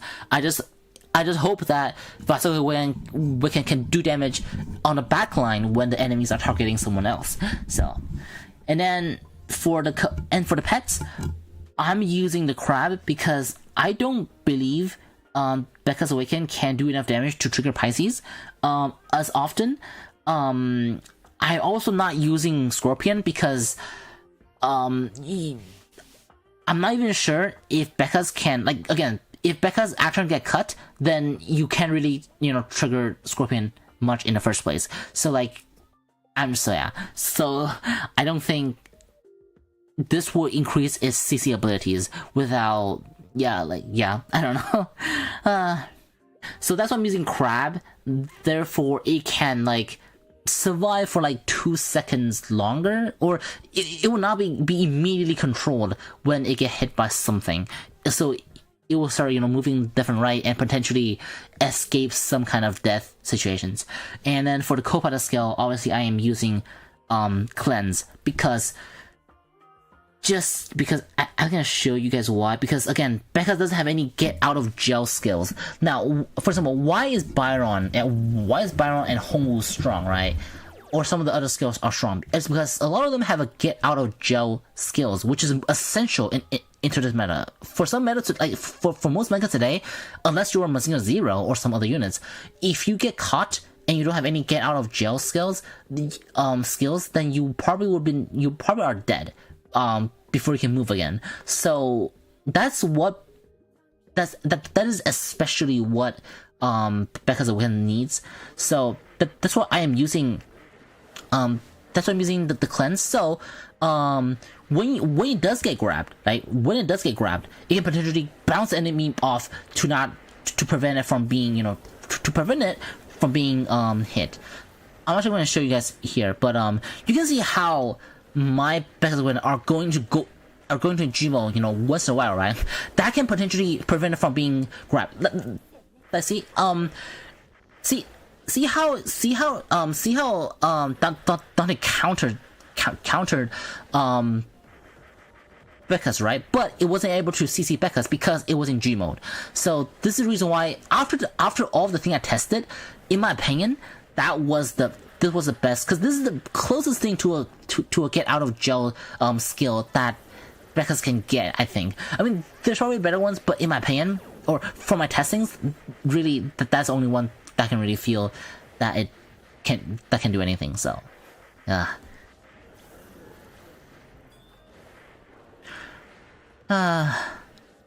see how it bounces, so it can go into G mode for CCs, and or if when Dante attacks it, what is that? That's actually kind of cool. But yeah. So like, if you build it right, you can probably win against. You can potentially fight against Dante in a 1v1 settings. In a 1v1 probably. So, but again, like this sacrifices a lot of his damage potential. But again, I don't really beg it on doing damage, because in a 1v1 situation, I don't even think that can do much damage because the lack of CCs is really just so keeping Becca's alive, like keeping Becca's Awaken alive, or keeping these units alive, so you can probably do some damage in the backline while your ally is taking the damage, like while the ally is, doing the damage. So, or what ally is doing the CCs. So, and I wouldn't really even use this in PvE because they're just better ones. Like you might as well use Linda, and because it is locked for Becca's, like you can use Linda Awaken or some other Awakens. So yeah. All right. What you guys can observe this battle, because that is battle. I'm gonna just read some comments. Yeah, Vassago chat trash chassis. But Trigger, yeah, is more story only. Better pass, yeah, true. New one worth it, but yeah. But Saga main is why I read 2 years. 2 years ago, no me counter. True, yeah, true, yeah. If Becca's can run rampant 2 years ago, like with this unit, then it will be kind of crazy because that wouldn't be able to, you know. Yeah, actually, if this unit is reaching 2 years ago, I don't, especially at the peak of Becca's Awaken, yeah, it'll probably be pretty meta. True, yeah, you're right, yeah, if it does. Yeah, next year, yeah. Hopefully, yeah, hopefully. Dungeon Odyssey. Dimension Odyssey, yeah, I guess, if you lack units, yeah. Yeah, and probably in Apex as well. In Apex, if you lack units, but yeah, I don't know. It's more of a bait for people to hit you in Apex, in my opinion. So yeah, but I think you kind of see that how, you know, how my build is kind of working, where the goal is to rely on a G mode, because again, your Becca is gonna get countered regardless, right? And it's to use a G mode to potentially help Becca's not be CC as much, and potentially using that G mode and the bounce to get Becca's out of trouble, kind of. So yeah. Yeah, that should be. So this is a build. This is the best build I can come up with. I mean, you can probably try to come up with something better, but just know your co-pilot skill. You want something, because the only good side of this is that Becca's can use every single co-pilot skills. So you probably want a skill that can get Becca's out of trouble, get Becca's out of the grab or something. A skill like that, I think, is essential for Becca's. Like, for example, another one that I think of is to use Kanas. Kanas can probably do it, but the reason why I don't use Kanas is because Becca's can also build up self anti-CCs. So, but the thing is, even though Becca's can build up anti-CCs, it doesn't have any like get out of jail skills. That's why I use Cleanse instead. Plus Gmo can prevent you from being force grabbed. So yeah. CS mode, I would just use a mecha that can just press one button that have a range attack and just clear them faster. So yeah, but I would say you can probably use it in PV in CS mode. Yeah, I don't see it being bad anyway. It got drones, it got, you know, they got melee attacks, so it should be fine. So yeah, but it's just I don't know. Main character is Mecha, man. Come on, GD. Come on, Game Touchy. Alright. Now, let's get to Lips Awaken. Where's Lips Awaken? I may not talk too much about her because I never used her before, but I will just talk about her, you know, on how I think about her and such like that. Yeah, exactly. If you upgrade from 80 to 200, yeah, for something like that, that would have been awesome, man. But I don't know. Game Dutch, just doesn't know how to. I don't know anymore. Do I have her? Hold on. I need to have her on my account first. So.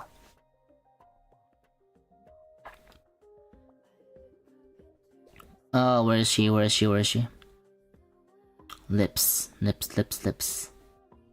Where's Lips? Where is Lips? Where are Lips? I'm gonna.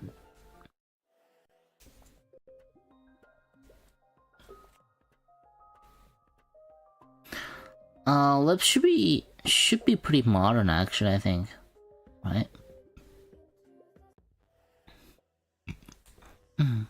Okay. Tianjun's probably not far away. Probably 3-4 months or something like that. So yeah. Well, Ian's schedule are always different. So yeah. Who knows? Hopefully come out soon. Because Tianjun Awaken is really fun. Yeah. So, active skill. Enter Rampage mode for 10 seconds during the mode. Gain immunity to all status and, you know, fire damage increased by 30%. And as well as defy damage received lower than 200. It's fine. It's not, it's like, what's it called? It's not a long-lasting effect, so I would say this is skill to skip. But overall, I don't know. It's just it just damage increase, which, and honestly, gain immunity to all status conditions are not even that strong anymore. I mean, it is still strong, but temporary. I don't know. It's not as strong as I hope it could be. Anyway. Normal and explosive attack have a 28% chance to apply destruction of random skills, of random skill, disconnecting the target and inflict damage upon anything minimal, yeah, upon them. Minimal activation 3 seconds. Now this skill is actually pretty this skill is actually pretty good, I think, overall. If you are using any weapons with or any attacks that is normal or explosive, but is it worth to use her just for this effect? I'm not too sure, because you know, in both PvP and PvE, you know, in PvE, right, it's definitely not gonna be useful, considering it's probably a fixed damage and stuff like that, right? Maybe you have some CC effects, but you know, that is really about it. In PvP, it can probably help, but in PvP, it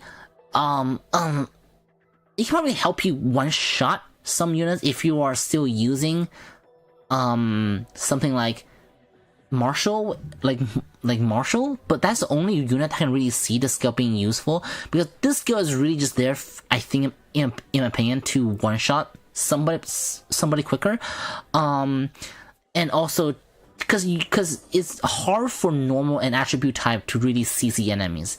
So so I think good skill if you are using it for, if you're still using normal or explosive skill in certain modes, but not in modern PvP or PvE. So otherwise people would have been using it. But still a very interesting skill still. Yes, still a very interesting skill. Attacks, now, for the third skill, attack deal now apply AoE effect of 30% chance within, what's called? 2 unit within 2 unit circle radius, around lips. Final damage received, minus 25%, and, times 2 of the effect when, oh my god. And times 2 of the effect when damage dealer is within 2 radius circle around lips. Could have been better. Could have been better. This really, like, this skill can really only activate if Lips is piloting a melee unit. But the problem is that if you look at Byron and Hongwu, right, you're not gonna, like, this skill is not gonna save you from them if they are, like, pressing against Lips' face, right? And there isn't really any, like, I guess in Apex you can probably use this against some other pilots, but in regular 4v4 or 6v6 now is not really that useful, because the attacker that are within 2 radius of you, the pilot's choice that can do that are not gonna be caring about the skills, and same about the final damage received reduction as well. So but I think this skill is actually still pretty useful in PvE, well, in Apex, but it's just I don't know, could be better. I think could be better. And now for the last skill, when piloting a melee units, which is a unit that can actually that can activate the third skills. Once every 10 seconds, adds additional 50% damage dealt when performing action that is over 5 seconds, or when performing action with a cooldown over 5 seconds, and when piloting a range unit, I think. When piloting a range unit, once every 5 seconds, range out can put additional damage and extends action CD by by I think 1.5%, I think. By yeah, by 1.5 seconds. Now how do you say, like, for the melee one, that's, I guess could be better is another way to put at it. Hold on, I'm gonna check the NC wordings because I want to see if it is 5 damage value, because if it's value, then I can see it, that's kind of good. But most of the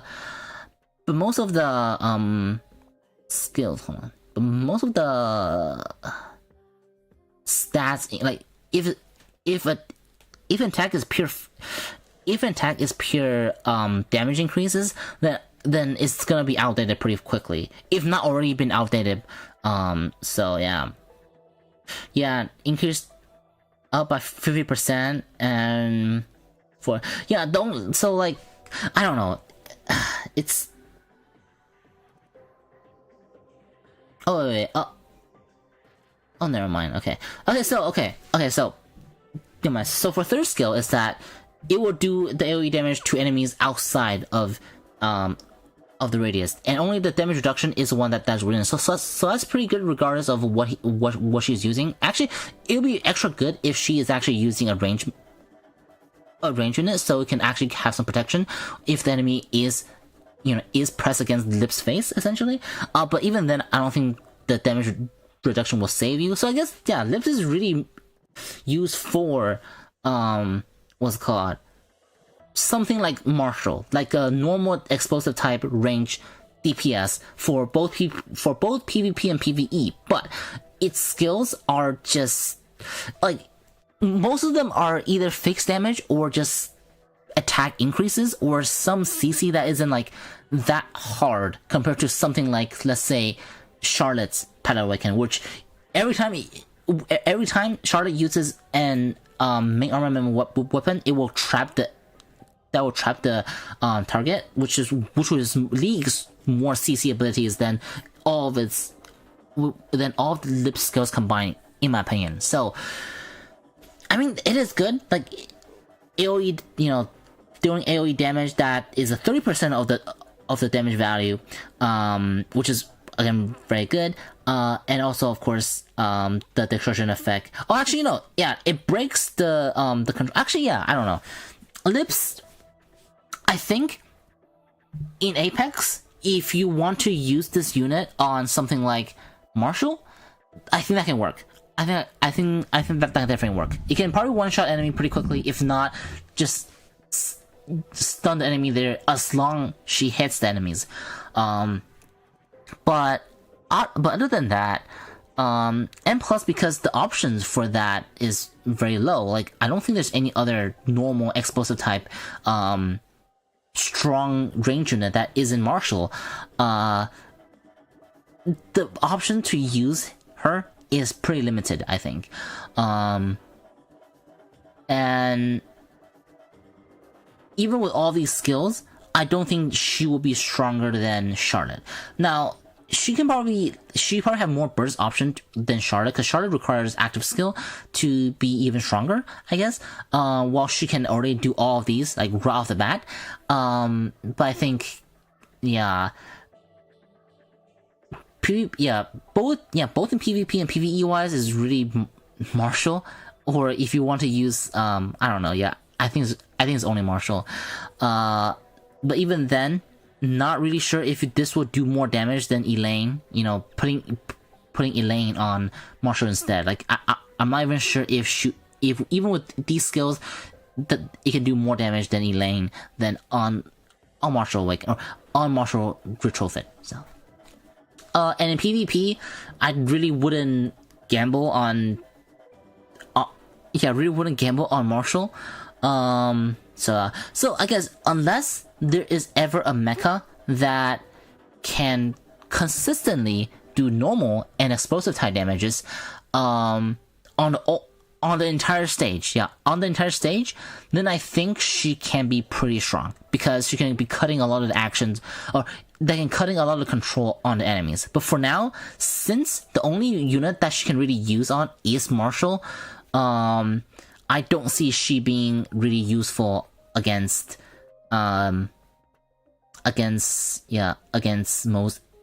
most other units. The only unit that I think she can be used for is probably Tian Quan. Oh no. Tian Quan retrofit, which I think I saw people use it before, but I'm not sure if it's worth it to replace her or to replace any of the staples in PvP. Like, for example, to replace any of the staples in PvP like these. Not really sure if she's worth replacing any of this. Maybe she can replace Disaster if you want to play around with it, but I'm not really sure if that's optimal. I'm not sure if that's the optimal way to do it. Because Cheating would go into enemy's face, making she not potentially do as much of the AoE attack, which that AoE attack sounds really strong because the AoE attack does apply 20% of the damage value onto the target as well. So, and the CC effects, I really think it doesn't really matter. Every 5 seconds for 1.5 seconds, now it's good, but it's really only... It's not ideal, I think. Yeah, it's not ideal. Especially when, again, there are limited limited mecha for it as well, so. Hydrogen shell bears, actually, if you want to try that, I think you definitely can, yeah. But the thing is, the AoE I'm more talking about is more so like, I don't know, like something that is more like Wallongs. Also, wait, are we talking about high absorption versus? Okay, so hold on, let me check what that is in Ian because I need to check the Yeah, apologize for missing the questions. Sorry if you're still here. So hold on, let me see. Which one is exceeding shell? I'll check.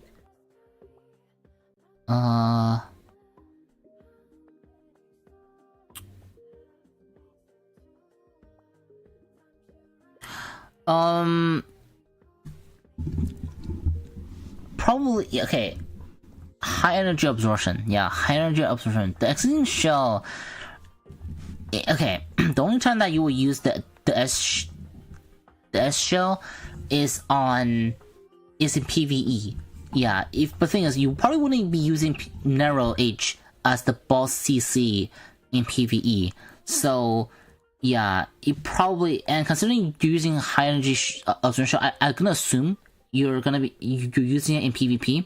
So yeah, absorption shell should be better on narrow H. So yeah. Better on cancel, better. Alright, I think I covered everything. That's Lips, Sleipnir Abyss, Ling Zhu, and Vassago Awaken. Alright, so do you guys have any more questions? If you guys do, then I'll be here. I'll be rolling some units. And then I'll probably call it a day. Am I doing top 8? I haven't been attacked actually. Wow.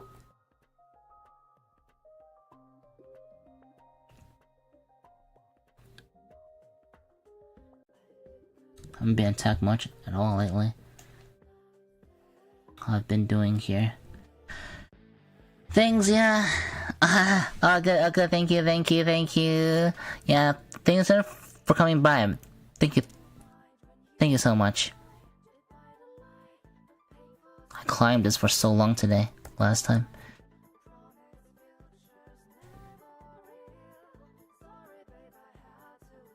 I'm at 40 actually. Wow, interesting. Global OP. Alright.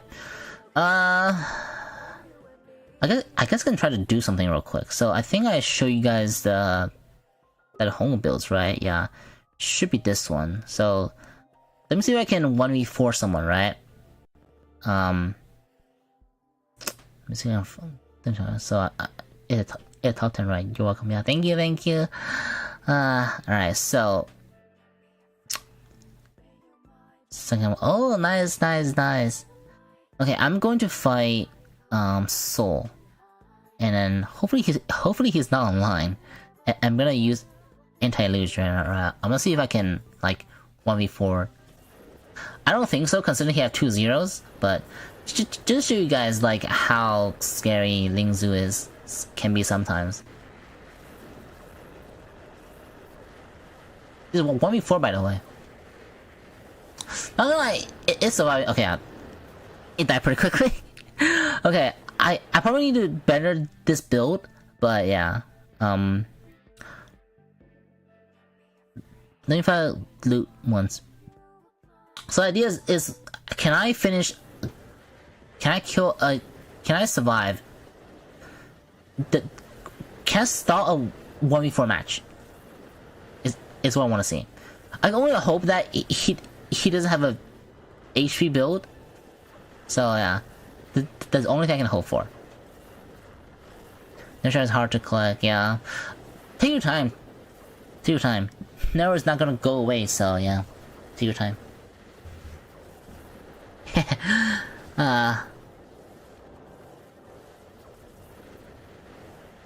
Yeah, something like this. Like if you guys wonder why Ling Zhu is so strong, here it is.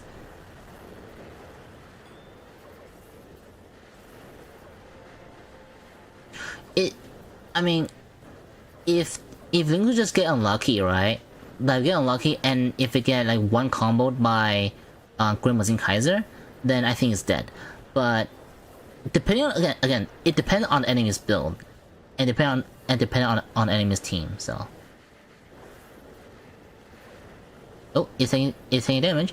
As long Ling Zhu is moving, it should be fine. But the moment Ling Zhu stops is when he will die. Yeah, it's already at half health. So better than 100 for it's 21% absorption, better than 100% first weapon. Absorption are usually better for more sustainability because again, most of the enemies that you're gonna be facing against are probably they might already be using firm steel, right? So having more absorption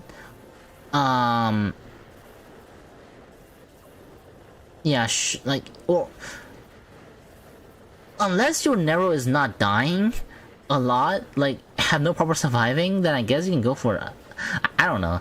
I don't know what meta you're in at the moment, but usually absorption are better than HP. I was thinking if you're fighting against zeros, then yeah, more damage might be better. But if you're fighting against, actually yeah, for both PvP and PvE, right? Yeah, you probably want the 21% absorption just for more sustainability. Just for more sustainability, just in case. So yeah, there you go. That's Ling Zhu for you. 1v4. Yeah. Behind band, the battle goes on forever. Oof, I see. No, seems impossible. 20k damage with Nero seems impossible. Wait. Oh, if you're talking about damages in Test Arena, then I don't need to worry, because yeah, damage in Test Arena isn't like, it's not as true as you think, I should say. So a lot of them are collision damages. So I mean, it matters, but I think that you don't really worry about that much. Like in a real battle, it's a bit better if you have you know what's called, if you have what's the thing again? If you have damage absorption on, because yeah, you don't know when you might face against a team or unit that want you to be more, you know, want you to survive more and stuff like that. So alright, well, should be it about this one. Let's I'm gonna do some rollings because I do want this unit.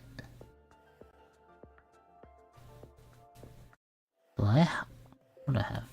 Let me also open this one, too. Ugh. Sad. What? Do I not have any space left?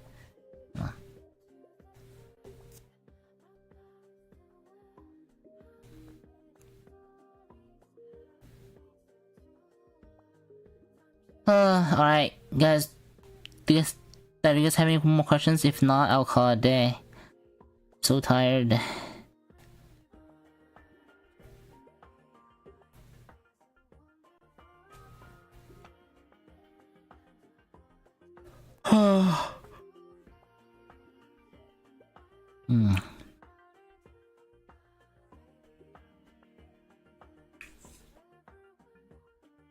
Team Nero H. Oh, nice, nice, yeah.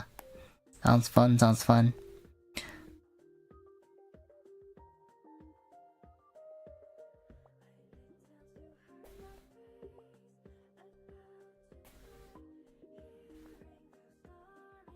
Okay.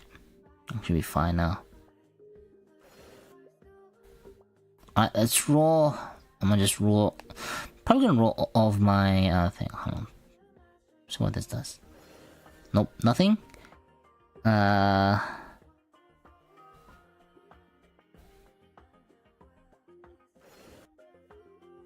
know, kind of like Vassago, bro, S tier model. Yeah, well, the thing is, back then, I think it's not bad. Back then, I think, but I don't know.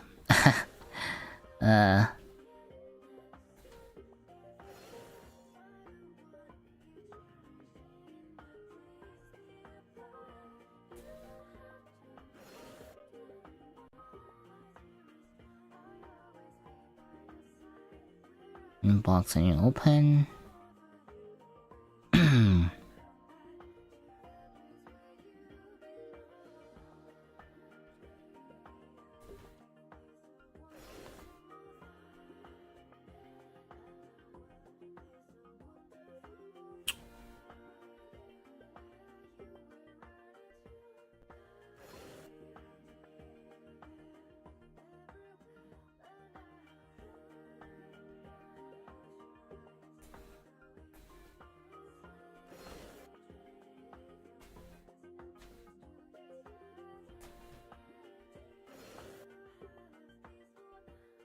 Yeah, that's probably not because of that. It's probably because it just kind of got out there. I mean, well, yeah, definitely think they should have been better. Like, definitely think those mechas should have been stronger, because those are, you know, the main characters' units and stuff, right? So.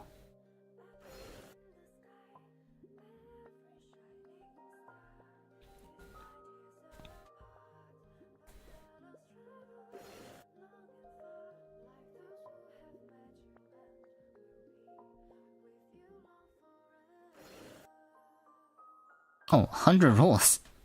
That's funny. Alright, got 500 of this. I'm gonna open 200 by 200. It's kinda eh.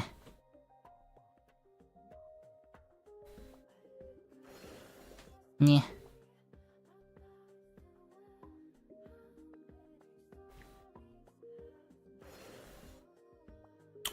Could be better, I guess. Oh well.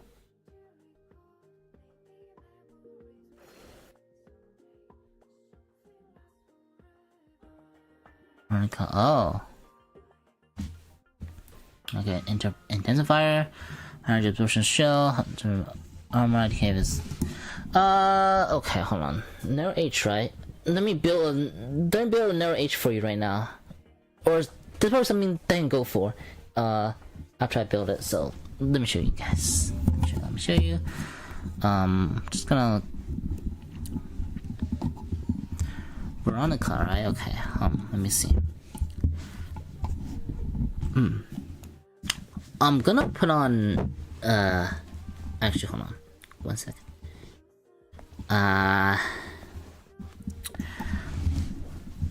So, I'm gonna put on Becca's for now. Yeah, I'm going to put on Becca's first, because everyone had Becca's, right? Then you can do it depending on. Oh, hold on. because it's here. Hold on. Okay. Narrow H. I think I still have it here. Yeah, narrow H. I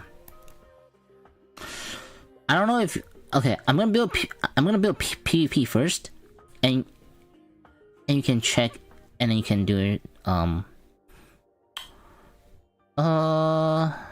Okay. What does it have? Hold on. Let me see what it does first. Hold the increase stats, yeah. Okay. Okay.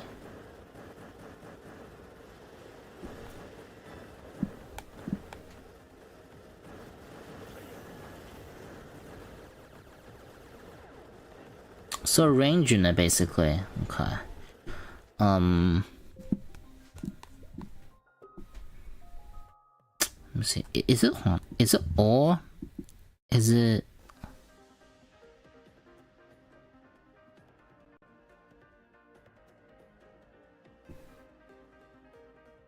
what? Oh. Oh, okay. Oh, that is okay. That is melee. Okay. Oh, okay. It's actually traditional. Yeah, it's a traditional. That's kind of cool. Let me see.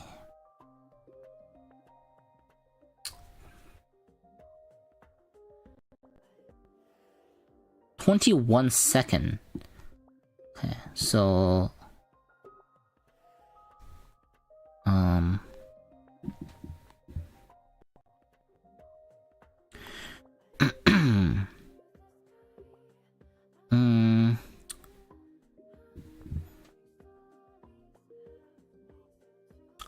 this actually can work, this one. Come on. Okay. Amplifier. Yep. Scorpion. I'm not sure if you have Scorpion. If you don't have Scorpion, you can probably use something else. You can probably use something like, yeah, some other range dependent weapon. So, and then I don't know how low this will get it to though, because it might be better if I put reload parts on. So yeah, I'm gonna test this one. I'm gonna test this one real quick. So CS Nero, also one of main hero team. Yeah. Yeah. Ugh. Wish they buff it one day. Nero Awakens.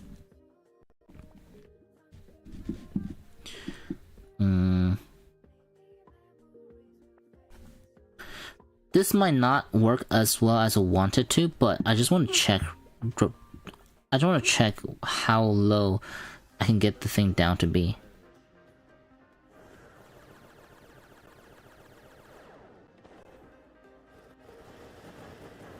Nine seconds. Okay.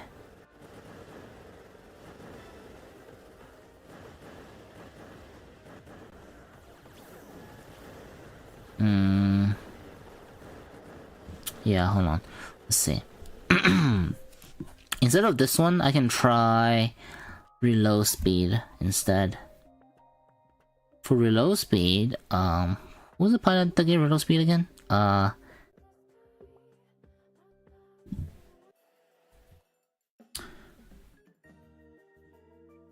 30%. Okay, this is a reload speed test. This is okay. Wait, you know, I forgot who can give the best reload speed. I don't remember. There's her special.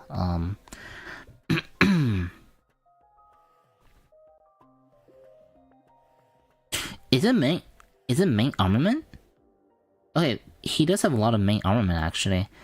Does Shard have anything? Oh no.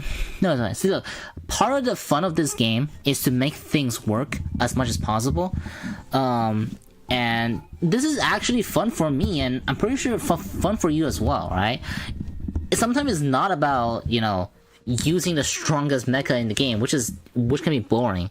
It's about using the strongest mecha, or using the things you have to make the mecha perform the best, I guess. I'm not trying to say it, but just like, you know, I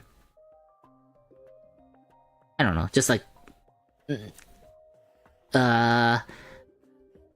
test things is fun, I guess. Testing things is fun. Like, see how far you can go with it. Like, it's no fun if you just use the strongest unit and the strongest pattern and say, hey, look at this build, this is good.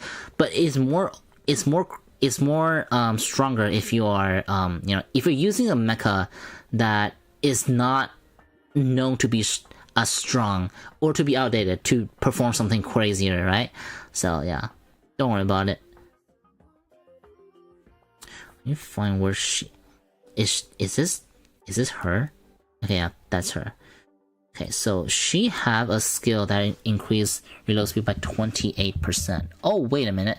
If that's the case, then yeah, then I can use how much is hers? Can I call attack? No, I couldn't. So it has to be tap for with attack, with her attack, which is reload speed up. Let me see.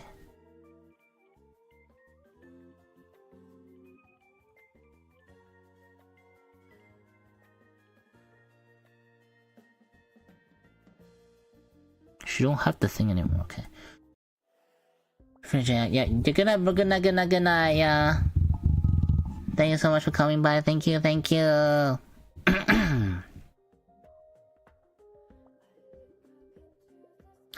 Okay, reload speed. I forgot which one gave reload speed again.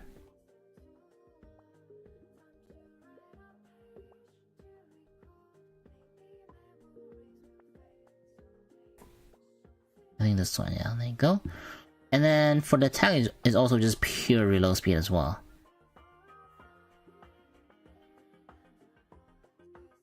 There you go. And alright, let's see how this goes.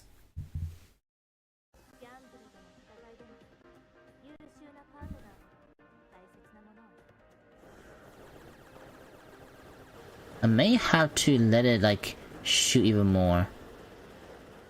So with this build, there shouldn't be a time where it doesn't stop shooting, because if you look at how fast it is reloading, especially after this one, right?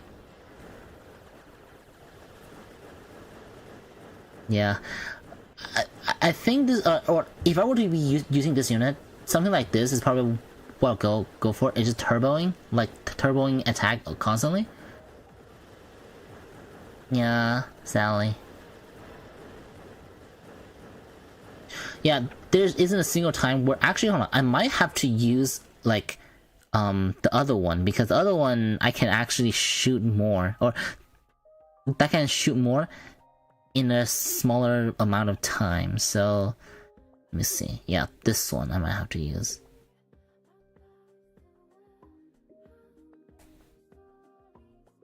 So the shooting gap will go lower. Alright.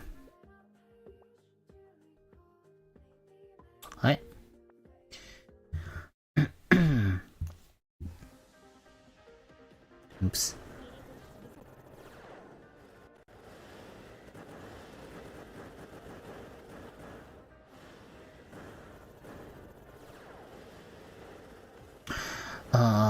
Probably need to go for dual wielding if possible, because it is not really shooting as much as I wish it can.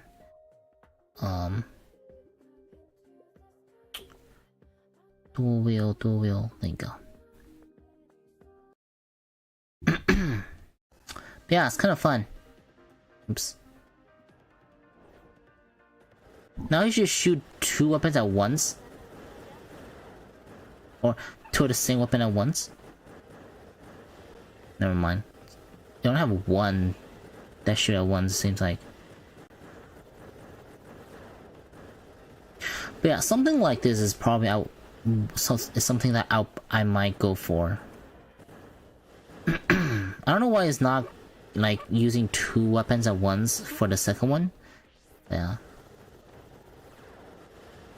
So yeah, something like this is probably what I'll go for if I will be using this unit, just so I can keep on shooting and shooting, and I can provide CCs using this skill. So yeah, if you want to like try something with this now, it's probably better to wait for some awakens that can give him even more, you know, damage, even more brittle speed. But I will just, yeah, I don't know, test around with it. This is a build that I would go for. But you can obviously, you know, try something else, right? Sometimes you can probably just go for pure damage, and it might just do better in PvE or something like that. So yeah, yeah. Thank you, yeah. Thank you so much. Yeah. All right, I'm gonna roll some units. Hope I can roll 1 before I go to sleep today, or before I end the stream today. 100.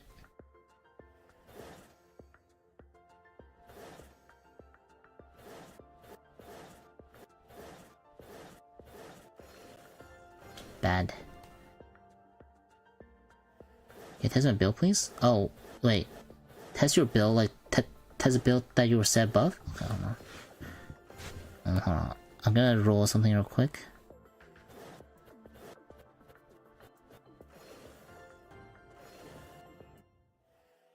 One second. I roll at least 1 unit here.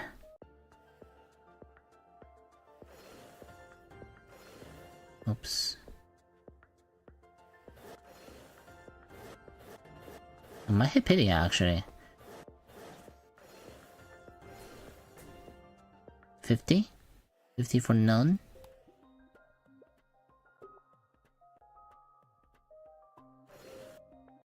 No worries, yeah, no worries.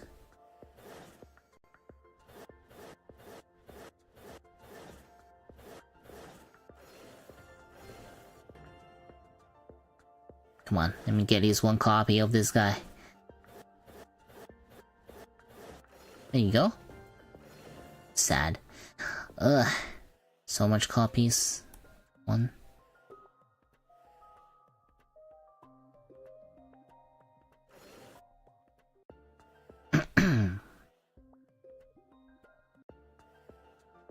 Probably use all of my things on it.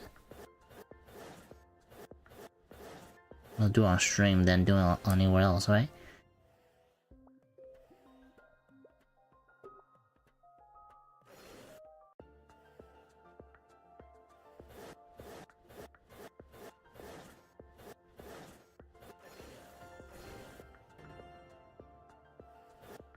Come on. I'm getting a lot of dagger assault type.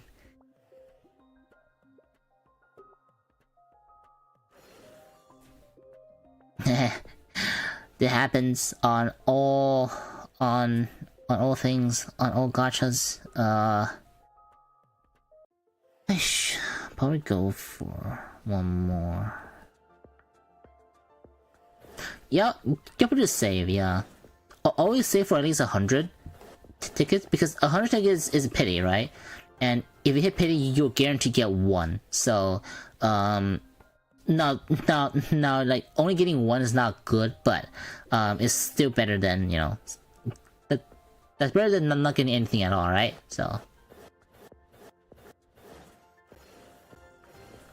oh wow, I actually don't have any.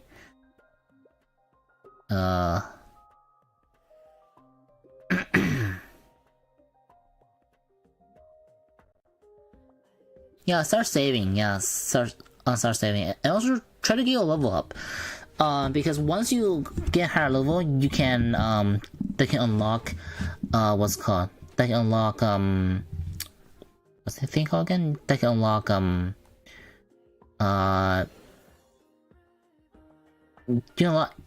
you can unlock Apex as well as what was I gonna say? You can unlock Apex and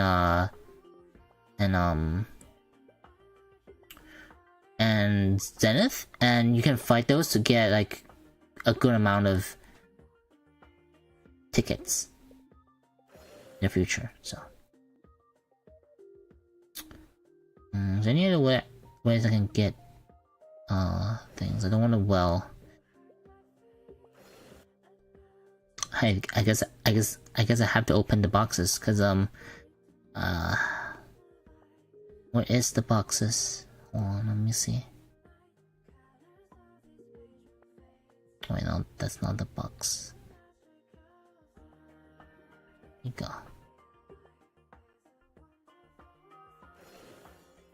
Wow, I didn't get any gems from this one. That's crazy. Oh my goodness. Alright. Oh, hold on a second.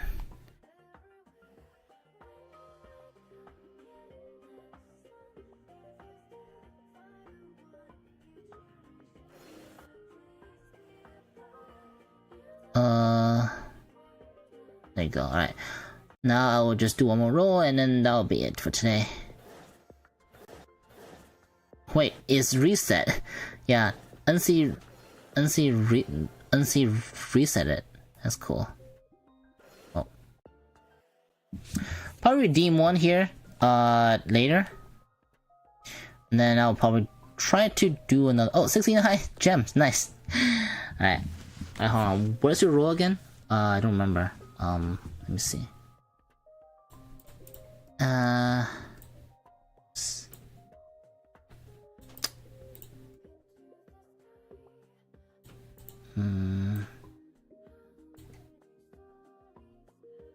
Hold on. I need to check your builds real quick.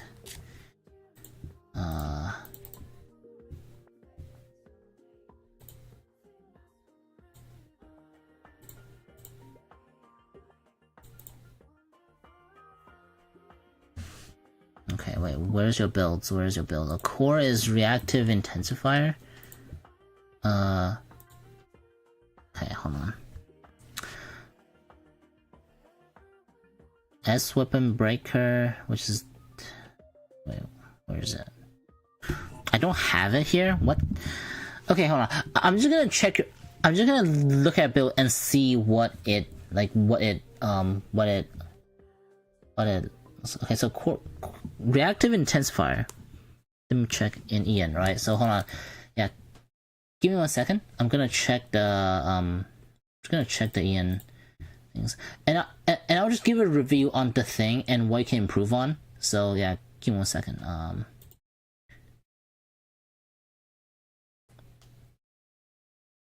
1 second, 1 second, 1 second.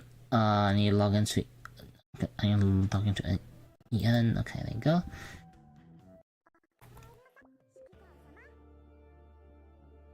Okay, so for the builds, right? Reactor, react.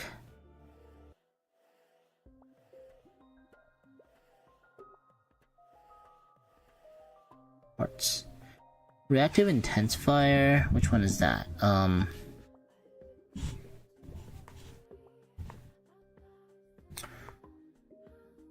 Reactive. Or S. Or. Yeah, S shell model, I'm not sure is that worth it because yeah, it's pure attack increase. Pure attack increase are usually not great. There, so.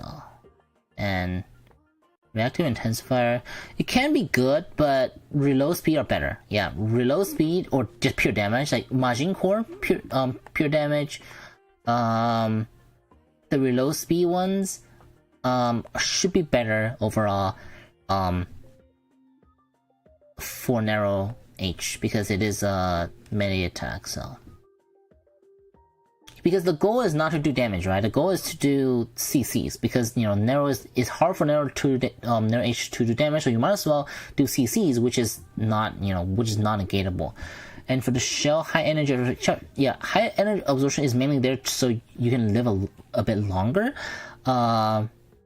But if you can already make it survive, then I will probably go for something like Ether Shell, so it can ignore enemies' defensive abilities. Yeah, Ether Shell. So here, this one, Ether Shell, and you can also go for something like. And if you don't want it to do damage at all, then you can definitely go for Smite Shell for it to do more CCs. And for support high energy battery. Which one is that? 100 battery.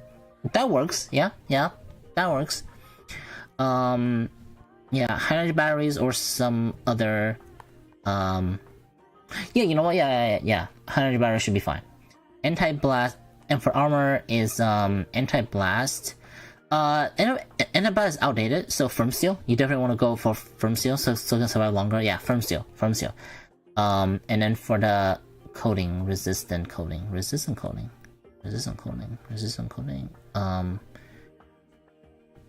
Coating probably is always best if you go with camouflage, because you don't want your units to be attacked. So camouflage, yeah, go for camouflage, should be better overall. And then for the pet, Black Kirin. For the pet, you probably want to go for something like B100, Scorpion or Scorpius, whatever that is. If you have the ability to get it, like if you ever get a Starlight badge,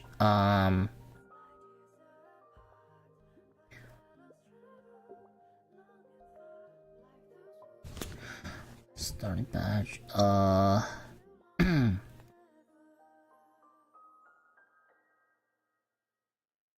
what's Black Heron? I don't remember which one that was. I don't remember.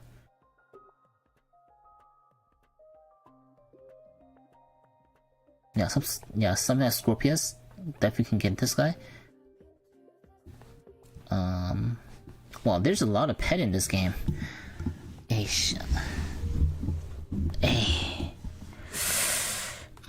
Scorpius. Can't really wait. Where's Black Kevin? Let's see.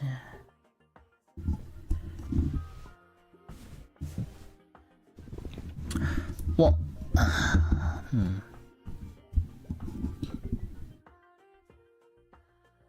Golden Black, you mean? Golden Black can probably work, but I don't know which one is Black Kirin.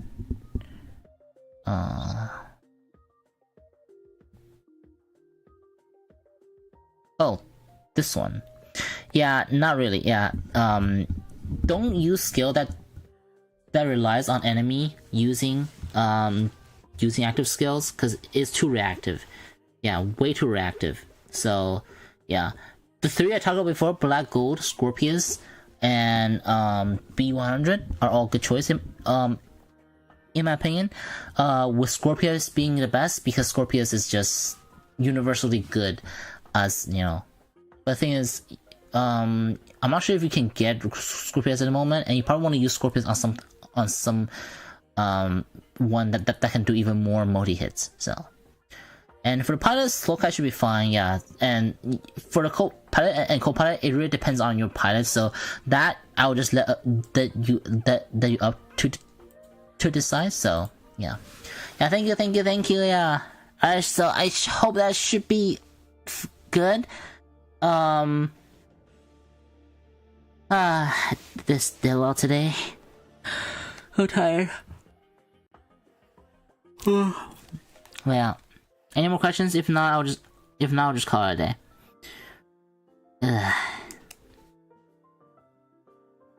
Dead.